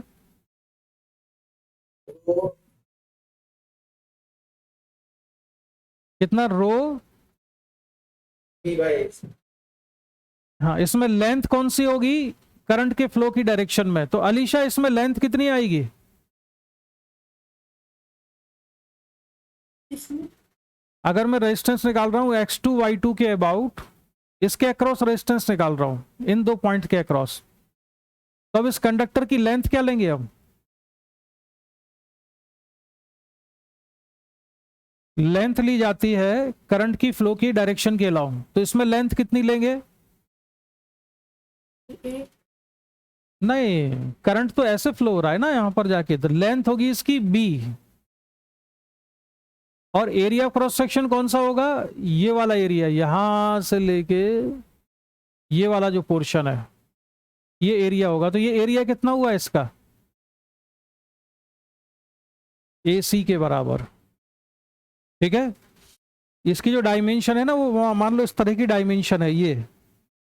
ये 3D दिख रहा है कि नहीं? ये तुमको ऑब्जेक्ट 3 डायमेंशनल है, दिख रहा है? ये वाली लेंथ कौन सी है इसकी, A। ये वाली लेंथ कौन सी है इसकी, B। और ये कौन सी है, C। मैंने पहले तुमसे रेजिस्टेंस निकलवाया कि अगर टर्मिनल बैटरी का एक में यहाँ लगाऊं एक यहाँ लगाऊं तो करंट इधर आएगा। तो करंट अगर ऐसे फ्लो करेगा तो ये लेंथ होगी ए, और एरिया क्रॉस सेक्शन कौन सा होगा, ये वाला पोर्शन है इसका, ये। ठीक है। अच्छा, अब मैं दूसरा चेंज कर रहा हूं अलीशा, अब तुमको बताना है। अब मैं बैटरी लगाऊंगा यहां से, एक पॉइंट ये है और दूसरा पॉइंट ये है। करंट यहां से घुसेगा और यहां से निकलेगा, यहां से घुसेगा और यहां से निकलेगा। अब इसके लिए लेंथ कौन सी कहलाएगी अलीशा, बताओ। इस केस में लेंथ क्या लेंगे, ए। ये वाली। Yes sir. लेकिन करंट तो ऐसे जा रहा है ना, करंट तो ऐसे फ्लो करेगा यहां से, तो उसमें लेंथ कितनी आएगी। लेंथ का मतलब रेजिस्टेंस वो नहीं होता कि जो सबसे लंबी दिख रही है वो लेंथ हो गई, उसको लेंथ नहीं कहते रेजिस्टेंस निकालने में। रेजिस्टेंस निकालने में लेंथ का मतलब होता है करंट जिस डायरेक्शन में फ्लो कर रहा है उस डायरेक्शन में जो डिस्टेंस है वो लेंथ है। तो करंट तो यहां से, तो लेंथ क्या आएगी, हाँ लेंथ सी आएगी। एरिया क्रॉस सेक्शन कौन सा सरफेस होगा इसका, ये वाला। तो एरिया कितना है इसका बोलो, बी ए। बी ए। हाँ, अब तुमको समझ में आया दिमाग में। तो अब अगर मैं आर रेजिस्टेंस निकालता हूं इन पॉइंट के अबाउट, ये है x3 और ये है y3, तो are x3 y3 equal to ये हो जाएगा रो, और लेंथ कितनी है c, और एरिया क्रॉस सेक्शन है ए बी। तो दिव्येश, आरुषि, तुम लोगों को ये क्लियर हो गया कि लेंथ का और एरिया क्रॉस सेक्शन का मतलब क्या है रेजिस्टेंस में। यस सर, इससे मैं डाउट, क्या डाउट है बताओ। मैं कह रहा हूँ यही डाउट था कि लेंथ किसको देंगे। मतलब इस क्वेश्चन को करने से पहले तुम्हें कहीं और किया था, वहां डाउट आ गया था। हाँ अच्छा, तो अब क्लियर है। यस लेंथ का मतलब होता है करंट जिस डायरेक्शन में फ्लो कर रहा है उसके अलोंग होती है लेंथ, और उसके परपेंडिकुलर डायरेक्शन में जो एरिया होता है वो एरिया क्रॉस सेक्शन होता है। ठीक है। तो चलो फिर आज की क्लास को करते हैं। आज मैंने थ्योरी तुम्हें बहुत जम के समझाई है, इसमें अगर तुमने लोगों ने गड़बड़ की तो समझ लेना कान पकड़ के खींच दूंगा। स्टार्टिंग में मैंने तुम्हें बहुत डेप्थ में समझाया है कि फ्री इलेक्ट्रॉन क्या होता है, ड्रिफ्ट वेलोसिटी क्या होती है, उसमें गड़बड़ नहीं करना बिल्कुल आगे। ठीक है आरुषि। अच्छा, रेजिस्टेंस क्या होता है बताओ।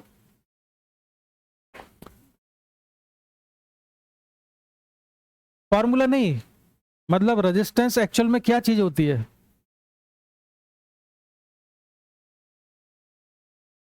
रेजिस्टेंस डेवलप क्यों होता है किसी कंडक्टर में, रेजिस्टेंस होने की वजह क्या है। Number of collision. हाँ, इलेक्ट्रॉन्स जब मूव करते हैं कंडक्टर में तो उनका जो कोलिजन हो रहा है किसके साथ, पॉजिटिव आयन। पॉजिटिव आयन के साथ, तो वो कोलिजन रेजिस्टेंस पैदा कर रहा है। अगर एक भी कोलिजन ना हो ना तो कंडक्टर का रेजिस्टेंस कितना कहलाएगा, जीरो। और वो क्या कहलाएगा, सुपर कंडक्टर। वो जो कंडक्टर होते हैं सुपर कंडक्टर, उसमें यही होता है, उसमें यानी कि जब इलेक्ट्रॉन मूव करेगा तो उसमें एक भी कोलिजन नहीं होगा। तो वो तो आइडियल कंडीशन। हाँ, वो आइडियल कंडीशन है। और एक रिंग है, अगर रिंग में एक बार हमने करंट फ्लो करा के और छोड़ दिया, और अगर वो सुपर कंडक्टिंग रिंग है तो उसमें करंट हमेशा फ्लो करता रहेगा, वो कभी नहीं रुकेगा, क्योंकि कोलिजन होगा ही नहीं, कभी कोलिजन होगा ही नहीं। तो इलेक्ट्रॉन ने एक बार मूव करना शुरू कर दिया तो हमेशा मूव करते रहेंगे। तो ये रेजिस्टेंस का रीजन था। ड्रिफ्ट वेलोसिटी और नॉर्मल वेलोसिटी का डिफरेंस सब क्लियर है। अच्छा, एक चीज बताओ, चलो अब मैं पूछूं तुमसे, आज की एक इलेक्ट्रॉन की जो ड्रिफ्ट वेलोसिटी है वो बहुत ही कम होती है, जैसे 2 मीटर पर सेकंड, ये इसकी ड्रिफ्ट वेलोसिटी है। तो इलेक्ट्रॉन की काइनेटिक एनर्जी क्या हम हाफ mv² में v को 2 मीटर पर सेकंड लिख के सॉल्व कर सकते हैं। काइनेटिक एनर्जी क्या ये ले सकते हैं, हाफ m इंटू 2², या हाफ m इंटू vd²। क्या ये काइनेटिक एनर्जी हो सकती है इलेक्ट्रॉन की, क्यों नहीं होगी, रीजन बताओ। आंसर सही है तुम्हारा, लेकिन एक्सप्लेन करो। ईडी तो एवरेज वेलोसिटी है, वो टाइम पे थोड़ा वेलोसिटी।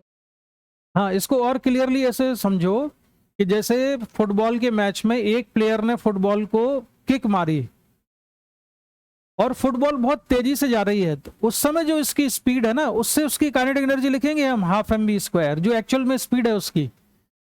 ड्रिफ्ट वेलोसिटी से नहीं लिखेंगे। ड्रिफ्ट वेलोसिटी तो क्या होती है, बहुत कम होती है, जिससे कि वो ड्रिफ्ट कर रही है फुटबॉल। तो हाफ mvd² से काइनेटिक एनर्जी नहीं लिखेंगे, क्योंकि एक्चुअल में इलेक्ट्रॉन की स्पीड तो ड्रिफ्ट स्पीड से बहुत ज्यादा होती है। एक्चुअल में तो जो इलेक्ट्रॉन दो टक्करों के बीच में, दो कोलिजन के बीच में जब मूव करता है ना, बहुत हाई स्पीड से मूव करता है, और काइनेटिक एनर्जी उस हाई स्पीड से लिखी जानी चाहिए। ये ड्रिफ्ट वेलोसिटी तो क्या है कि एवरेज, जिससे कि वो आगे बढ़ रहा है ना। तो चलो मैं आज की क्लास को फिर यही कंप्लीट करता हूँ। लगता है तुमको ये सारी डेप्थ वाली चीजें याद रहेंगी, भूलोगे नहीं थ्योरी वाली चीजें। ठीक है, okay, bye bye. Thank you sir. Bye.